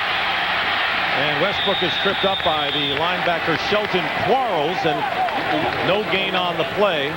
And the Redskins still needing about 3 or 4 yards for the first down. Remember at the start of the game in our pregame show, Howie Long was talking about how this defense runs so well and how it's really hard to run away from them. That time the play was perfectly set up for Michael Westbrook. Got everybody inside except for one man who ran well, Shelton Quarles. And Eric Zier is warming up on the sideline. Remember, Zier replaced Trent Dilfer. Dilfer came back, got hurt, and Sean King led the way. Third down and 4 on the Bucs 30-yard line. Short drop by Brad Johnson going up top, and in the crowd the pass is broken up, and it was intended for Westbrook with Donnie Abraham and company there. So that will bring up 4th down. That wasn't a smart play by Brad Johnson. That was one he did, like you mentioned, he threw it up. And he took a chance of having an interception. That wasn't smart. Number 5, Brett Conway in for the field goal attempt. Well, Norv Turner started out after the interception in good field position, and now calling on Brett Conway, who made good on a 28-yard field goal earlier. This will be from 48 yards out. And a little bit of a wind blowing at him. And you can see the winds affecting that ball, but Conway makes good anyway. And the former Penn Stater with a field goal to add to the Redskins lead. And it's 13-0, and we're getting perilously close, Matt, to Tony Dungy's 14-point deficit, where he really starts to worry. Dick, I think we're already there.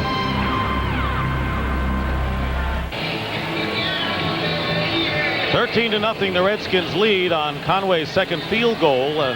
And one of the loudest crowds in an outdoor stadium in the National Football League is dead silent right now as the Redskins strike quickly, taking advantage of the turnover, the interception by Darrell Green, and Warwick Dunn on the return and is dragged by James Thrash out of bounds at the 17. And we told you about Darrell Green back in '83 intercepting this Vince Ferragamo pass.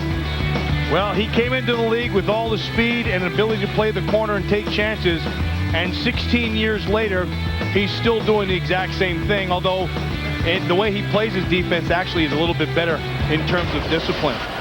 Think about Darrell Green. I was talking to Trent Dilfer just the other day. He said, hey, I was watching ESPN. They were showing these old highlights, and I looked up in 1983. There was Darrell Green, and we're playing him tomorrow.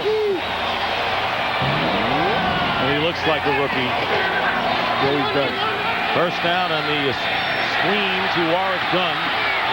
You look at the weaknesses of the two teams in the classic matchup, which would be the Tampa Bay offense against the Redskins defense, and unquestionably the Redskins defense is winning that particular battle. Yes, they are. And the part of the Redskin defense also is aided by that guy made a great play, Derek Smith. And Warwick Dunn is shaken up.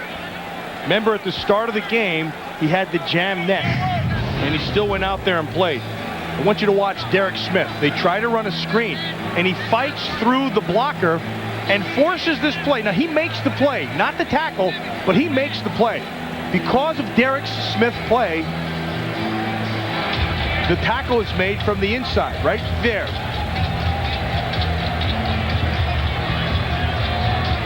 Here comes Cook. Here comes Coleman. There's a collision. Redskins defense has smothered the Tampa Bay attack, and there you see Smith being worked on by the Redskins medical corps. Warwick Dunn, who has gained 15 yards on 8 carries. And Smith is the first man up and walking off. Tomorrow the Second half of the Fox NFL Divisional Playoff.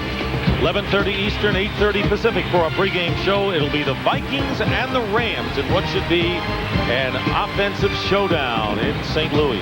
You see the NFL's most valuable player in Kurt Warner, but you'll also have a chance to watch the Rams' most valuable player in Marshall Faulk, who in my opinion had just a phenomenal year. I don't believe it's any better. The season could be any better than what Marshall Faulk turned in. So Dunn and Smith go to their respective sidelines. Kurt Govea, back for his second tour of duty with the Redskins, has replaced him at linebacker. Tampa Bay's running attack, and the North Turner said we've got to stop Dunn or Allstott, whoever is hot. Neither one of them is. 19 yards combined between the two. Now you're down by 2 touchdowns with a young quarterback, and you heard Chris Collinsworth at halftime say he doesn't believe that the young quarterback can get that done. He may be right. Second down and 10 at the 19-yard line. On the draw, Allstott looking for running room, but Sean Barber is right there. I tell you, the Redskin linebackers don't get much credit, but today they're playing a terrific game. And that's because, Dick, the interior guys have been playing very, very well. And conversely, not only are the interior tackles playing well in the defense, but the inside three of the Buccaneers is getting whipped. And that's what they had to have. They had to have some push against Stubblefield, Wilkinson, and they haven't been able to do it. And now the Redskins come in with their pass rushers, Kennard Lang and Dupe Kalu, on 3rd and 10.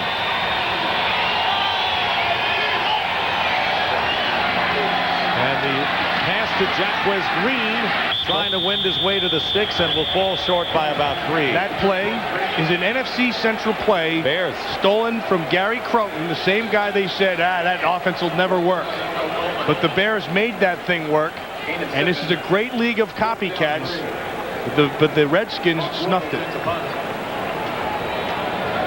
4th down, and so the Redskins defense stops the Buccaneers, and Brian Mitchell going back as a punt returner. Mark Royals with the kick, and Mitchell will let it bounce, and it takes a Redskin bounce toward midfield, and finally it is down by the Buccaneers. Well, the air is out of the balloon right now for the Tampa Bay Buccaneers, and the Redskins own a 13-0 lead. Going for Connell, and the pass is intercepted. John Lynch brings the ball back to the Buccaneers, and the crowd on its feet, and it's been a while for them. They're looking for something to get into. Lynch may have given it to him. And that ball just floated out there for Brad Johnson.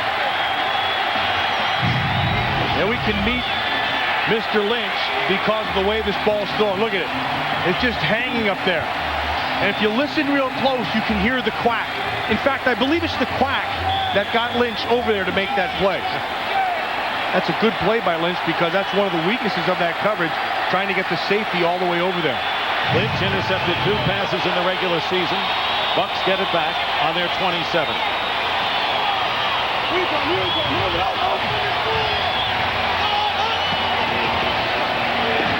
Handoff to Allstott. He's not going anywhere. And once again, Dan Wilkinson leading a sea of white shirts, and a loss of 3 yards, and the crowd booing for the first time this afternoon. Wilkinson has played very, very well today.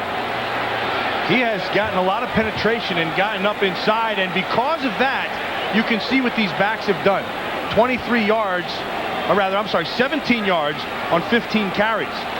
Not very good. But conversely, excellent defense by that front four. You stop both of those backs, you've got a great chance to beat the Buccaneers. 2nd down and 12. Sean King. And a great catch made by Warwick Dunn out of the backfield.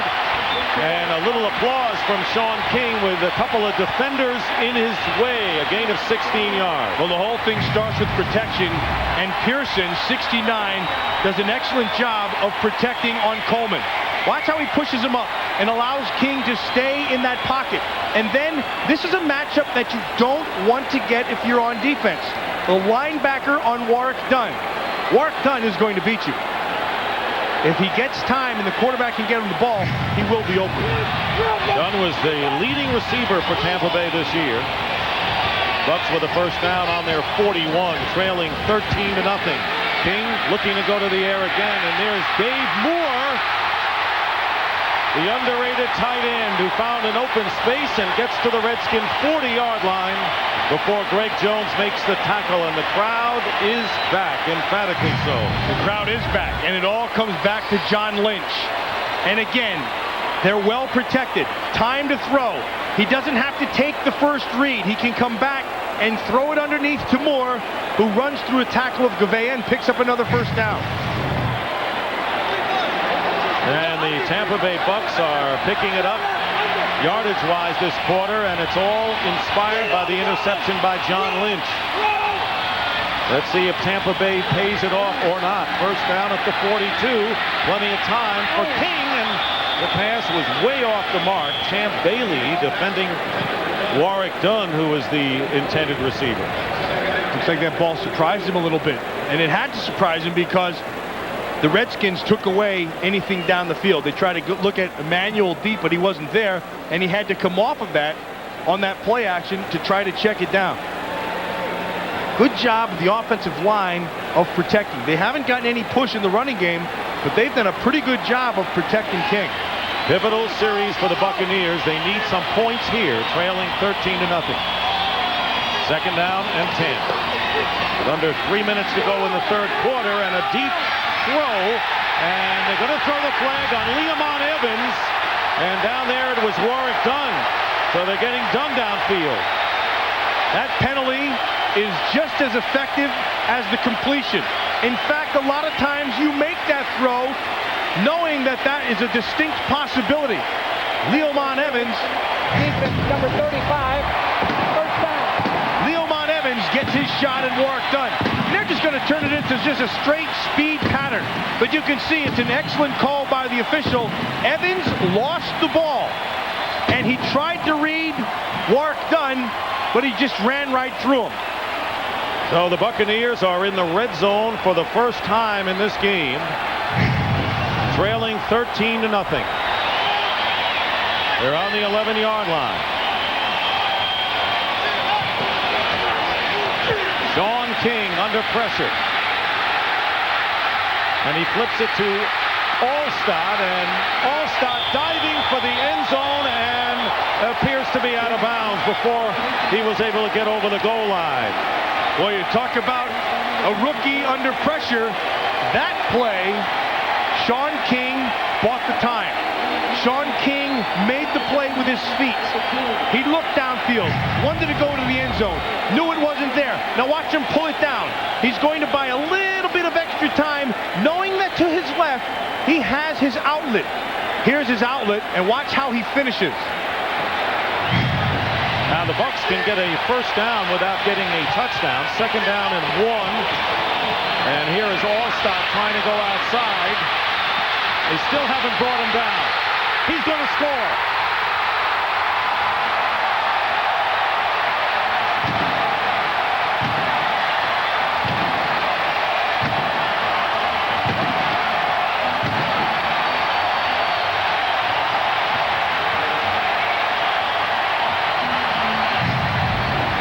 They took everything away from Allstott at the point. Nowhere to go. But what they forgot is that Allstott is more than a power back. He's a back that can change direction and find the end zone, and he demonstrated it there. And John Lynch's interception spearheaded the surge by the Buccaneers, and Martin Gramatica with the extra point, and the Redskins lead has been cut to 13-7. The turnover comes back here to haunt the Redskins, and for Mike Allstott, who scored all 7 rushing touchdowns for the Buccaneers this year, this is a big 6 for him. Remember his signature run a few years ago in Minnesota, where he ran over a couple guys and came back? Well, this is the same kind of thing. You get hit, he keeps on going, and then what people forget is he does have the ability to redirect. He's not a straight-ahead, pure power guy. He certainly has that, but he also has, here's the power, he also has the evasiveness to be able to outrun people. You know that the linchpin of this whole thing was this man, John Lynch, who got it started with the big interception. And that was the break that the Buccaneers needed. It got the crowd back into the game, and it got the team back in the game as well.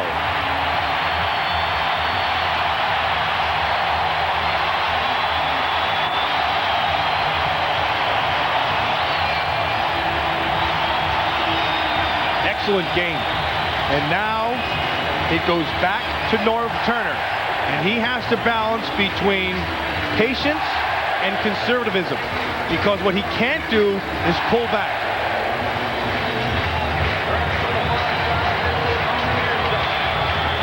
Monty Kiffin's defense has been very patient. Grimacing on the sidelines is Norv Turner. And the kickoff returned by James Thrash. And right now you're looking at an inspired team in red and pewter in Tampa Bay. And remember when Tony Dungy said, I am comfortable being behind going into the fourth quarter of games, and he's going to get his chance. The key play was the momentum breaker, the interception by John Lynch on this pass intended for Albert Connell, and the first turnover committed by the Redskins, and the Buccaneers came down and scored and trailed by 6. Alsherman Singleton, a little banged up, looks like he's looking at that right ankle or foot. Guy out of Temple. Mike Allstott. They've really bottled both he and Dunn up in the running game. But where the bottle was emptied was in the passing game to Warwick Dunn outside. Lynch now at strong safety, and Warren Sapp trying to keep the crowd in the game.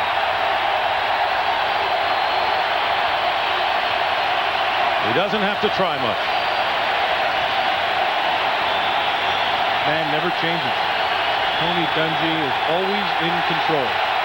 Redskins with a first down on their 22.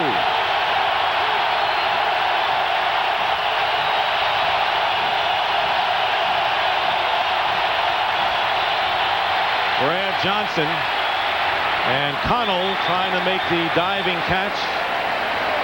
Incomplete.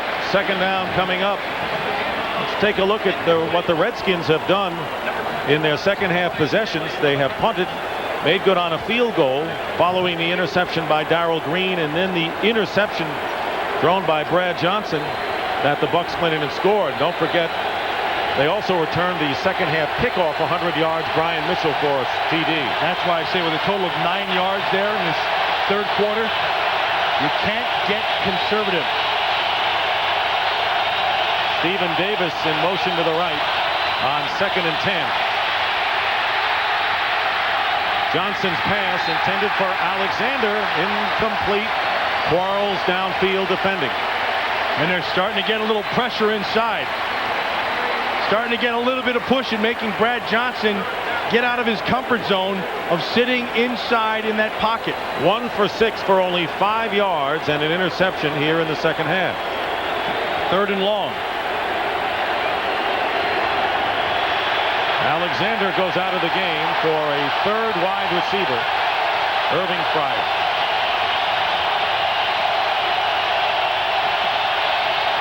Pressure on Johnson on 3rd and 10. He gets hit but completes the pass to Mitchell, but he is stopped well short of the first down by this inspired Tampa Bay defense. Took everything away down the field. Got the pressure and forced him to have to dump it underneath, and then you just get to the football. It's good, solid, basic defense, but it happens because you only have to rush 4 people and still get pressure, as you see down here. Matt Turk will punt from the 15-yard line, and Carl Williams makes the diving catch, and that wind is playing havoc today, and the Buccaneers will have good field position, as we want to remind you that our overhead shots are courtesy of Goodyear, and our blimp is the Goodyear blimp Stars and Stripes from Pompano Beach, Florida, And our thanks to the pilot and crew on board providing us with these aerial shots. We saw a great sunset, and now it is nighttime in the Tampa Bay area, and 55 seconds away from the fourth quarter with the Redskins leading 13-7. Well, we talked about Sean King. You can see right there, 3-1. And that just goes to speak about his ability to have great poise. 12-0 in his senior year at Tulane. From the 40-yard line, King looking to throw on first down. Moore incomplete. Good coverage, but again, the Redskins have not gotten pressure on Sean King. And Mike Shula, the offensive coordinator, in the last 2 series has said, okay, we're not going to run the football. Forget it. If you're going to take away the running game, we'll start throwing the ball until you have to give us coverage, and then we'll pound the football. Redskins do not have any sacks today, but their team unit has played well at this point. 2nd and 10 to the 40-yard line. Here's Allstott, head down, and he gets about a yard. 3rd down and 9 coming up.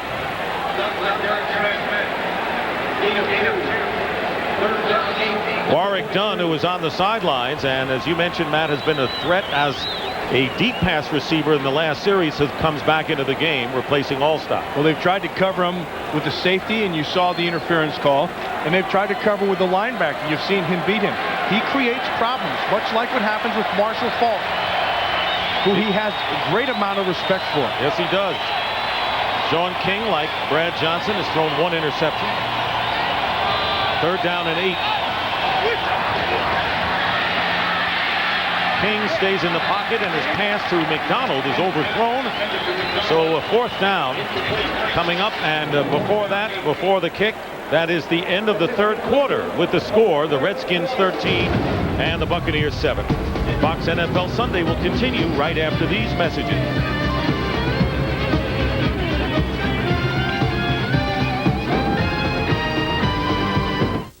You're watching the NFC Divisional Playoffs on Fox. We begin the 4th quarter. There has been 1 offensive touchdown. That's scored by the Buccaneers as the Redskins lead 13-7. 4th down, and Mark Royals will kick.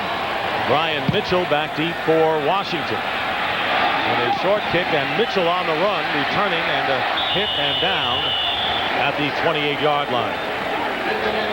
Well, the Redskins lead here by a score of 13-7, and Tony Dungy could say we have them where we want them. We're down by 6.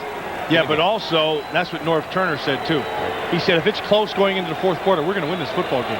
Tony Dungy said the exact same thing. But I think the biggest thing is right now you have a lot of emotion back into the game. Listen to it. You can hear the crowd starting to come on. This defense has started to come on for Tampa, and it's going to be a great one. I'm fired up. First down, and the handoff to Stephen Davis. The Redskins have never lost after leading after 3 quarters in their playoff history. They are 20-0 after leading after 3 quarters. And Matt, I know you were part of a lot of those games. That was a big part of that thing, and it was a lot of fun. And it's fun when you start getting your good players playing well. And Warren Sapp is starting to tune it up a little bit down there. 2nd down and 10. Brad Johnson taking the deep drop, setting up the screen, and the pass is caught, and a flag is down. Irving Fryer got hit by Quarles, but there is a flag down in what has been a game with very few penalties. Well, what's happened here, and this is going to go against Tampa Bay, but what I can see has happened here in the 2nd half is the Tampa defensive front has picked up the pace. And it's given pressure now to Brad Johnson. He has not been able to push the ball down the field in the 2nd half. Face mask call. Obviously not pleased. Tony Dungy. Buccaneers 2nd in the NFL with the fewest penalties. Another reflection of the head coach. This is the first penalty against the Buccaneers today. It comes in the 4th quarter. Dick Hantak Personal foul. Face mask. Defense 53. 15 yards, first down. That's a big one, too. He told me. Shelton Quarles, maybe after the catch by Fryer. Well, here's Shelton Quarles right here. I think they're trying to say that that's the face mask right there on Alexander, but it looks like he missed it. 15-yard penalty marked off gives the Redskins good position now on their 46.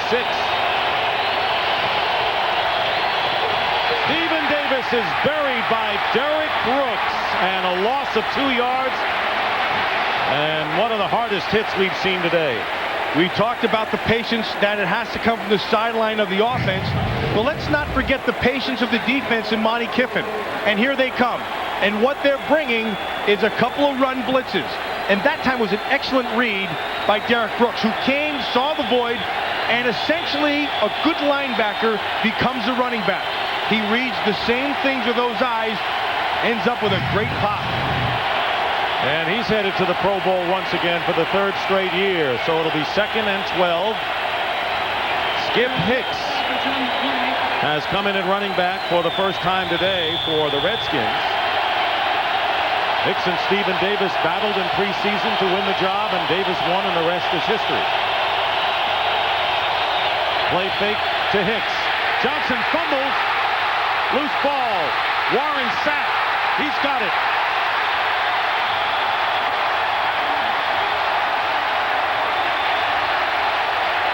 And now they're pointing Washington's way. First hand tack went one way with it, and now it's the clock. I think Tampa Bay's got the ball. Warren Sapp, but not after Steve White forced the fumble. White just beat him with speed around the corner. And because they had coverage down the field, he was able to smack that ball, and the ball's out. Watch Warren Sapp. He first thought about trying to be a hero, but then he thought he better just get it. Look at this. Nicely done around the corner on Vickers. Slaps it from behind, and the Bucs are back in. Sapno showing no ill effects of that injury that sent him to the locker room in the 2nd quarter. So a first down at the 32-yard line. And now Sean King is sacked, and a huge loss of over 10 yards or close to it by Dana Stubblefield, and that's a 10-yard setback for the Bucs. And also took him out of field goal range. But they should thank Sean Barber, because Sean Barber jumped the underneath coverage, and he had no place to throw. Had to pull that ball down. Good coverage out in the flat, and then Stubblefield's able to come off. See, right here. This is what they're going to try to get to. Barber comes over, they get down in this flat, no place to throw.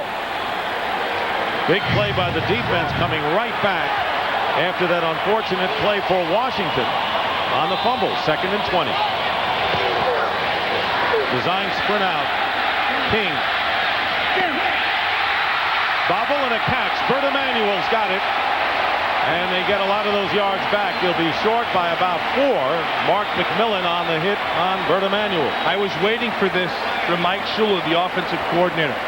Move the pocket. Move the pocket. Buy some time. Stretch the field. When you start moving your quarterback, that really puts pressure on you defensively in your zones. And you really have to have excellent discipline. And if you don't, holes open up. Sean King took advantage of one of those holes. And the Bucs are back in field goal range. 3rd down and 3 on the 25.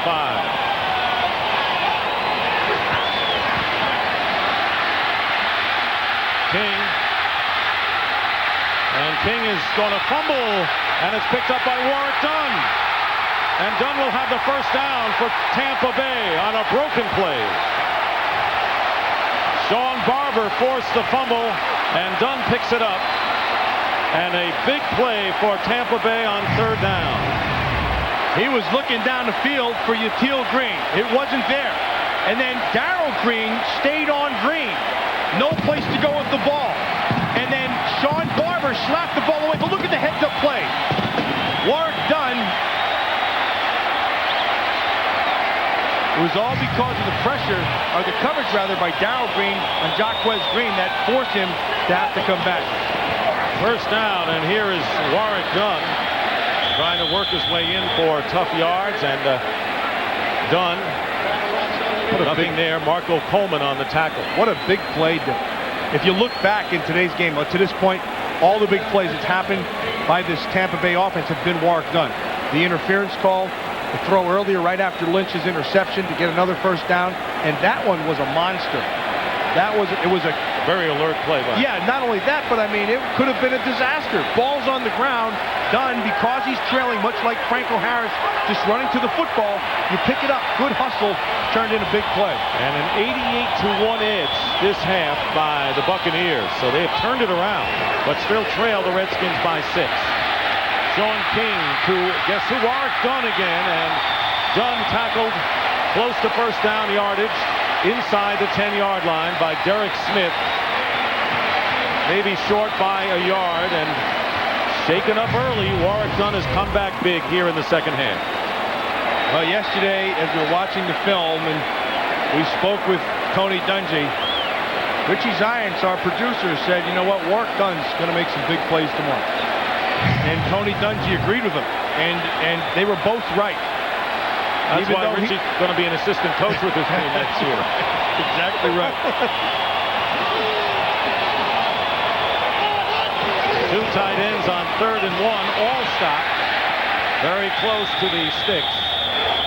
And the Buccaneers trying to control the ball. Warrick Dunn has come up big here in the second half.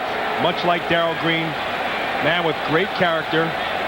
You know the story of his mother. I was shot in the line of duty, and he has been raising his brothers and sisters, and it's not been an easy thing for him.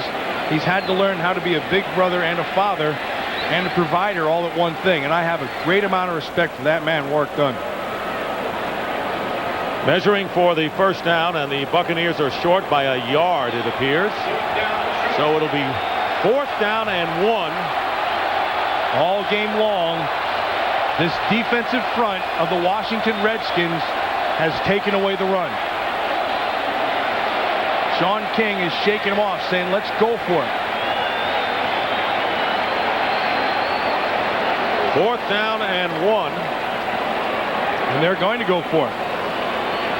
Now this is the defining play of this game, Dick. Still plenty of time remaining. 9:15 to go. Warren Sapp looking at the crowd, not on the field. He's the maestro here. All stop. The tailback with Kevin McLeod blocking up front. And the give is to Allstott. Got the first down and gets inside the 5. That was good, smart offense. Nice call by Mike Shula. And George Diaz with a good block up front. You see how they tried to take away the inside? Watch the Redskins. They're going to push it right inside. Now watch. Diaz comes outside. They knew that was going to happen, so just bounce it outside. Still use the power if you have to, but you know you have Sapp on the sideline with that defense ready to make big plays. Redskins lead by 6, but that lead is in jeopardy. The Buccaneers with a 1st and goal on the 3. Again with 2 tight ends, and King will throw out of the tight formation, getting rushed, and very smartly throws it away. Good coverage. Nicely done by Derek Smith on McLeod, trying to get out into the flat right away. Took that away. Jumped his coverage. Nothing there. Watch McLeod. He's going to try to come outside. Derek Smith read it perfectly. He'll take his coverage. Nicely done on the tight end right here. Beautifully done. Nowhere to go. Throws it into the stands. 2nd down and goal. And Dunn is back in a tailback.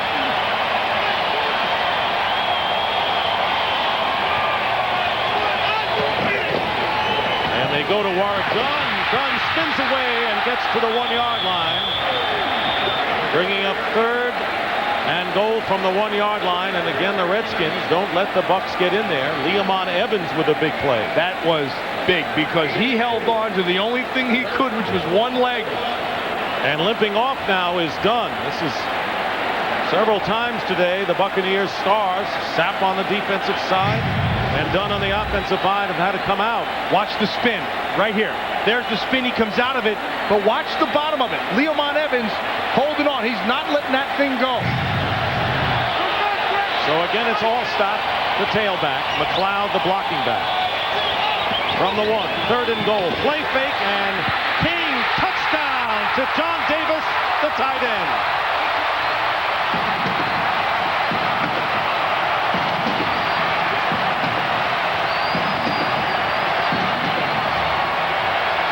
What a phenomenal play by the rookie, Sean King, who says this game does not get bigger than me. This is why I am unflappable. I love the pressure, and there's why. He sees it. Kalu comes right to his face, and he just dumps it off, and Davis scores going away. And the score is tied 13-13, and Martin Gramatica comes in, and a flag is down. The kick is good, but there is a penalty. And John Davis in the regular season caught 2 passes, one of them for a touchdown. And he is 1 for 1 in this game. And Sean King, the rookie, with a big play and the flag down. And apparently it is against the Redskins. Unsportsmanlike conduct. Defense leaping. 15 yards will be administered on the kickoff. So the extra point is good, and the Buccaneers lead 14-13. John Davis with the touchdown catch, and the 2 defensive aces on the sideline. Tampa Bay Buccaneers, who dropped their opening home game of the year to the Giants and then reeled off 7 straight, leading for the first time today on a 10-play, 68-yard drive. They have scored 2 touchdowns off of turnovers as John Davis catching the pass from Sean King, and now Brad Johnson and the Redskins have to go to work in what has been really a game of 2 different halves, although Brian Mitchell's kickoff return did happen here in the 3rd quarter, in the 3rd quarter. But defensively, it's been a different Buck defense in the 2nd half. They've stuffed this Redskin offense. James Thrash and a bobble on the kickoff return, and the Redskins with Mike Sellers have to settle for possession on the 11-yard line. But you're right, Matt. Tampa Bay's defense making the big plays, and an alert play by Dunn. Davis getting the touchdown. Tampa Bay by 1. We'll be right back. Very good. Well, right now, the man who would be king in Tampa would be Sean King. But, you know, Warren Sapp would have to be right up there on the throne with him. He's a prince. Stephen Davis in the game and play action from the 11-yard line. And this pass caught by Davis out of the backfield. And it looks like another Redskin first down. The key play set up by the defense. Steve White forces the fumble from Johnson, recovered by Sapp. Now King fumbled, and an alert Warwick Dunn scampered with the ball. On 4th and 1, Mike Allstott got the necessary yardage, and then the touchdown pass to Davis, and the Buccaneers, who were trailing 13-0, at one point lead by 1 now. Warwick Dunn, that was a phenomenal play in picking up that fumble. First down at the 21, and unable to hold on to it is Alexander, and he has John Lynch all over him. He has played an exceptional game, has John Lynch. He's had his coverage. He's made the interception. We've shown you how he's dropped down in the 8-man front, has been unaccounted for. He's played a whale of a football game, as has in the 2nd half the front 4. And they're starting to get pressure without any blitzes. And that makes calling defense a lot easier.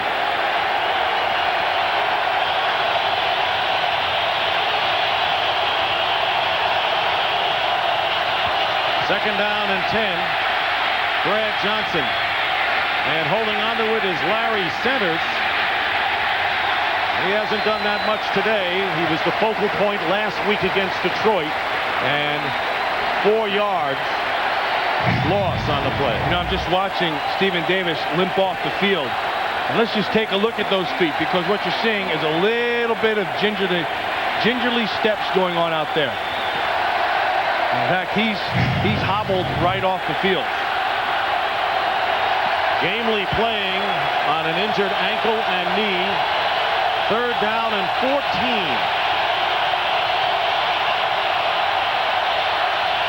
Johnson gets protection, and this pass broken up. Westbrook was the intended receiver, and Donnie Abraham was there to knock it away. And now the Tampa Bay defense playing with a lot more confidence than they did in the first half. Boy, it's like the zones have just shrunk up here in the second half.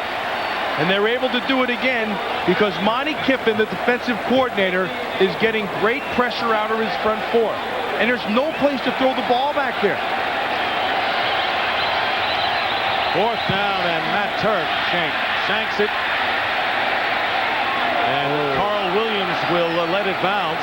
And it doesn't turn out all that bad for the Redskins as it is downed at the 35-yard line. They got 48 out of it. That's the guru of the Buccaneers defense, their coordinator, Monty Kiffin. Well, anytime you can get on that bus and eat the way we do, tremendous. Doesn't get any better. Go coast to coast on that bus. It's better than that. I can eat from Allentown to Cleveland. Timeout called by, wait a second, that's not that far. All right, make it Denver. Timeout called, and the Bucks with their first timeout of the second half. We'll be right back. 5:35 to go in the 4th. The Bucks lead by 1. And how much has John Lynch's interception been a factor right now? Oh, it's a monster. And we said it right at the time. That could turn things around. And because of the emotion of the crowd and the fiery play of the defense since that thing, that play has been the pivotal play of this game. Warwick Dunn is the tailback on 1st down from the 35. And Dunn with the handoff and picks up about 2. The Bucks would like to get at least 3 more points out of this to turn it into a 4-point game. Because knowing their defense and knowing the attitude of Monty Kiffin, their defensive coordinator, they believe that there's no way that this Washington Redskin team is going to drive for a touchdown. Heck, they haven't done it all day. Offensively, all they've scored is 6 points. The other 7 have come from the kickoff return. Trent Dilfer, who went down with a broken clavicle in the game at Seattle, and he has been a big supporter of Sean King. 4-1 as a starter coming into this one. 2nd down and 9, and the handoff to Allstott. And right there was Marco Coleman. And a loss on the play of 4 yards. I think this is the best I've seen that front four play all season. Stubblefields played solid inside. Dan Wilkinson's had an excellent game. Coleman's been there a bunch. They've played very good on defense. And the Buccaneers in no hurry here. You know, they'll rely on their defense. They lead by 1. Tampa Bay 0 for 8 when they've needed 5 yards or more on 3rd down. They had 13. That goes back to what we said from the beginning. They needed to keep it 3rd and short, 5 or less. And King goes underneath, and the tackle. And this is where Tony Dungy didn't necessarily want to gamble for the big yardage because he is content to kick and hand it over to his defense with under 4 minutes to go. Well, if you step back and look at the way this game is going, the Buck defense in the first half was on their heels a little bit.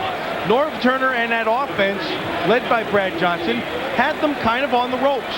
But at halftime, the adjustments, the biggest adjustment is just their front four turning it up. They're playing much better than they did early. And you look at that, you've got to say that this Redskin offense hasn't done squat here in the second half. Royals punting for the 10th time, and that is a club record. Brian Mitchell back deep. And Mitchell getting set to return this kick.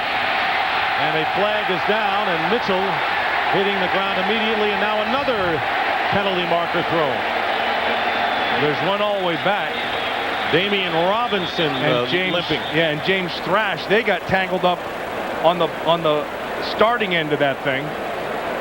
But Thrash looks the better of it right now than does Damian Robinson. I couldn't tell who took the takedown. I couldn't tell if Thrash held him and slammed him or Robinson took it and did a throw himself.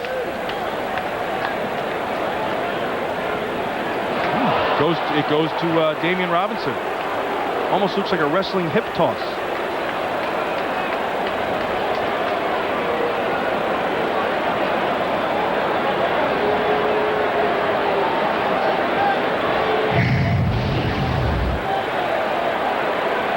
Right here. There's one foul on the play. Holding offense, number 24, during the kick. There was no foul during the return. 10-yard penalty, retry, 4th down.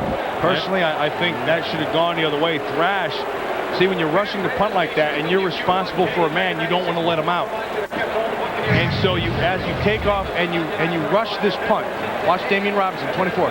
See, Thrash has it, and he's trying to pin Robinson so he can't get down in the coverage.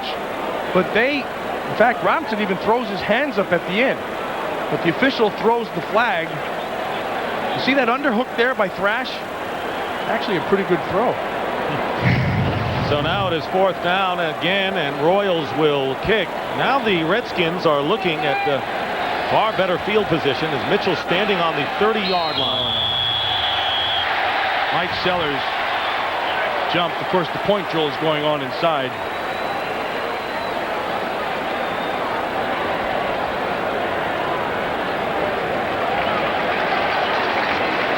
Keep in mind at the 3:14 mark. Defense, number 45. 5-yard penalty. Still 4th down. At the 3:14 mark in this game, you throw it all out. All you're going to have, you have your timeouts. Timeouts don't really, you have to be able, you got to get some points. And the chances are you may not get the ball back again. So it'll be interesting to see if Norv Turner goes ahead and starts going to 4 downs. Well, it's going to be in the hands of Brad Johnson when he gets back on the field as Royals finally kicks, and a wobbly kick, not a good one, and Mitchell on the 35-yard line tripped up, and a fine open field tackle by Floyd Young. It's been a comeback game for the Buccaneers, who were down 13-0 at one time, and it all started right here with the interception by John Lynch, and the Buccaneers scoring. Mike Allstott going out of the pack and getting the touchdown.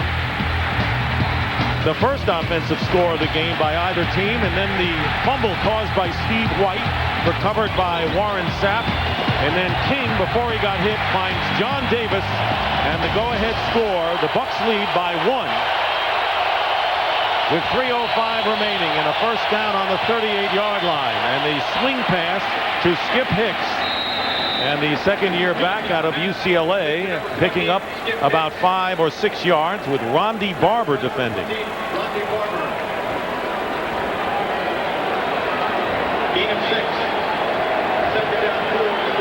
It's been a quiet day, really, for the White House, but Michael Westbrook in particular, with one catch. His main role early in the game was to clear out for Connell. 2nd down and 4. Brad Johnson's pass, and deflected by Rondy Barber, and caught but out of bounds for an incomplete pass.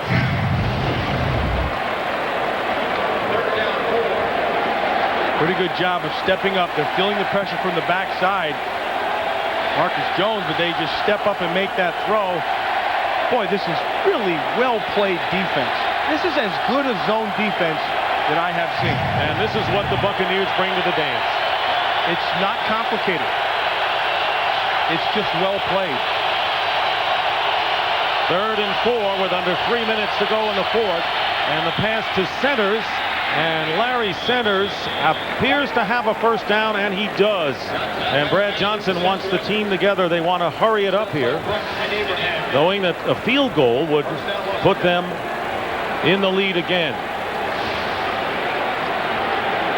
Looks like the offense did take a shot down there that Barber broke up, but it looks like they're going to be patient just to move it methodically down the field, and they should. First down, again they swing it out to Skip Hicks, and Hicks avoids Rondy Barber and gets close to the first down, and he may have it, and he does, to the 40-yard line of Tampa Bay. The Redskins still with 3 timeouts remaining, and the Bucs with only 2. And did you see how Skip Hicks finished that run? He got the pass, he turned the corner, got the first, and then lowered his shoulder at the end on Damian Robinson. Ran right by Ronde Barber, but lowered the boom on Robinson. Brett Conway, whose career long field goal is 51 yards. That's all the Redskins need to regain the lead. Have a first down on the Bucs 40. Handoff. Larry Centers in a rare running play for Centers, and he picks up nearly 8 yards. That was an excellent call, and good job of anticipating what Monty Kiffin was going to do, because they came on a blitz.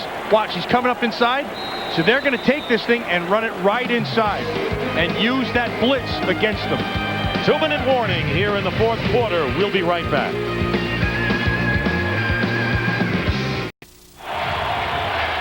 It's nail-biting time. 2 minutes to go in the fourth. The Bucs by 1, and both coaches kind of anticipated this scenario down the stretch. And they both felt comfortable with a close game at the end. Both believed they could win them.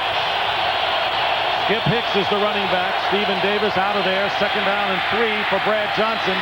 And this pass thrown away. It was intended for Westbrook. And will bring up 3rd and 3. Nicely done again on the backside. Kip Vickers was beat by Stephen White. Remember earlier, White was the one that forced the fumble that turned this thing around.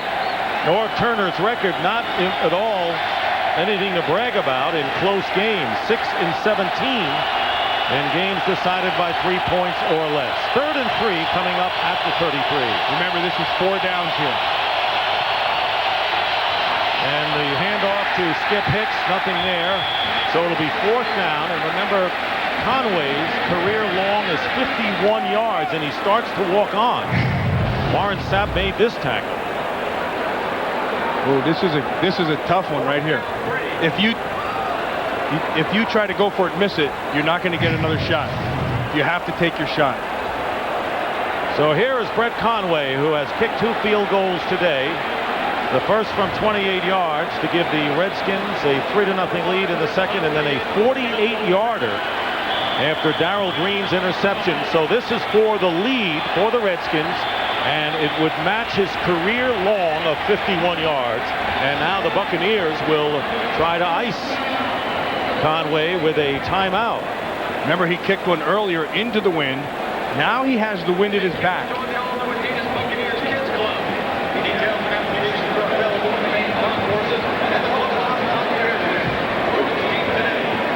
I guess after last week's Tennessee Buffalo game, it doesn't matter. Yogi had it right. Over, right? It ain't over till it's over.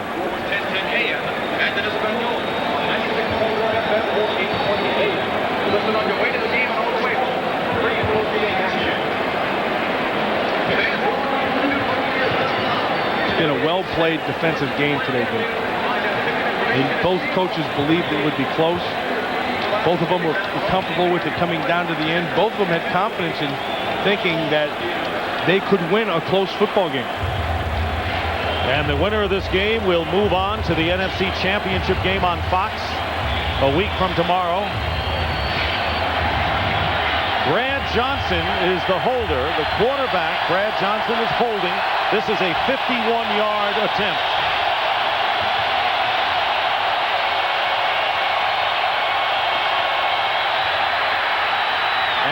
Necessity that nobody have to throw the ball, and the pass is broken up. It was a bad snap from center, and Brad Johnson looking to throw, but nobody went downfield, and Dan Turk, the long snapper, did not get the job done. And these problems, Matt, started in week 1 against the Dallas Cowboys. I mentioned nobody went. When this ball is a bad call, you have a hot call. Brad Johnson has to yell hot, and when that happens, both the tight ends and the wings have to go out for a pass. Sellers is the only one that went out, but it was half-hearted. He had no one else to throw the football to. These guys become eligible, as well as the tight ends inside.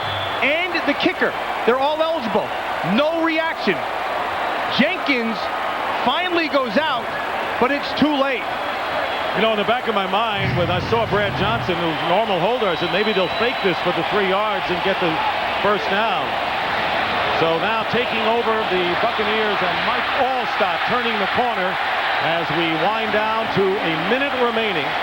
So Dan Turk with an errant snap from center, and the reaction of the Glazier family in their booth. But when you look at Dan Snyder, the owner of the Redskins, a different view. And John Lynch with Trent Dilfer, and the Buccaneers maintain their 14-13 lead with 59 seconds to go. Now this one's over. Consoling Dan Turk over there, and the Redskins using up their first timeout. And that's Matt Turka's brother consoling him as the Redskins in position to take the lead. Conway attempting a 51-yard field goal, and it never got underway. Well, you never know. You never know what the heck's going to happen. This year? Yeah, ever, really. And boy, this year was a humdinger, wasn't it? Yeah. But it comes down in every game situation. And it goes back to what you practice every week. And every week you practice that hot call. And every week you get out. And when you never know when it's going to happen. And there it happened, and they flopped. Second down and 4, and they give it to Allstott. And Allstott edges his way into Redskin territory, and the Redskins call their second timeout. Well, it's been an enjoyable year and an exciting game to finish out, Matt, and our crew has done a marvelous job, and I'm proud of every one of them, as I know you and Pam Oliver are. Today's game produced by Richard Zients and directed by Artie Kempner. You won't find two better. The Associate Director, Greg Scopatoni. The broadcast associates, Jacob Ullman, Derek Manning, and Adrian Hassenmeyer. The technical producer, Dean Walker, and his outstanding crew. The pregame show was produced by Scott Ackerson and directed by Bob Levy. The senior producer is Bill Brown, and the executive producers of Fox Sports are Ed Gorin and David Hill. And that was the third and final timeout by the Redskins. I was surprised he just didn't take a knee. This one's history. Why would they even waste their time with attempting that there could be a fumble?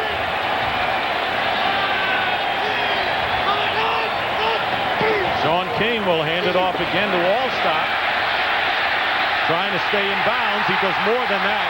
He gets the first down as well, and that's all she wrote. Tampa Bay is going to win and move on to the NFC Championship game. Well, there were so many big plays and pivotal plays that happened in this game. You think back on the Steve White sack for a fumble. The Warwick Dunn picking up of a fumble and getting a first. The critical 4th and 1 that Allstott picked up. Lots of big plays, but to me, the key for this game was the defense in the second half for Tampa Bay. They picked it up. And sparked by John Lynch's interception. So the game is over, and the Tampa Bay Buccaneers, after trailing 13-0, advance to the NFC title game with a 14-13 win over the Redskins. Let's go down on the field to Pam Oliver with John Lynch.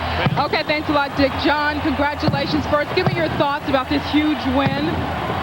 It was awesome. You know, you got to feel a little bit like we're destined. A bad snap there. They played a heck of a game, and we battled. And we've come from behind earlier this year, and I think that helped us a lot. We played in a lot of close games, and I think that served us well in the fourth quarter. You were really responsible for turning the tide in this game with that pick of Brad Johnson. Talk us through that play. You know, Brad, they had been hitting us with a lot of inside routes, and I had actually, they ran two seams, and I had actually bitten on the inside, and Brad went outside. I read his eyes and just went and got the ball. A team that starts 3-4 heading to the NFC Championship game, what does that take? I think it tells you we have a lot of perseverance, a lot of fight in us. We've got a head coach who didn't give up on what we believe in, and we all bought into that. And we fought our way back, and you know, 8 of the last 10, and to get this win, it's outstanding, and we'll give it our best shot next week. You did a great job. Thanks a lot. Let's go back out to Dick. Bucks win their 8th in a row at home, and if the Rams lose tomorrow to Minnesota, the NFC Championship game would be right here. We have more coming up from Tampa, but again, the final score, the Bucks 14 and the Redskins 13.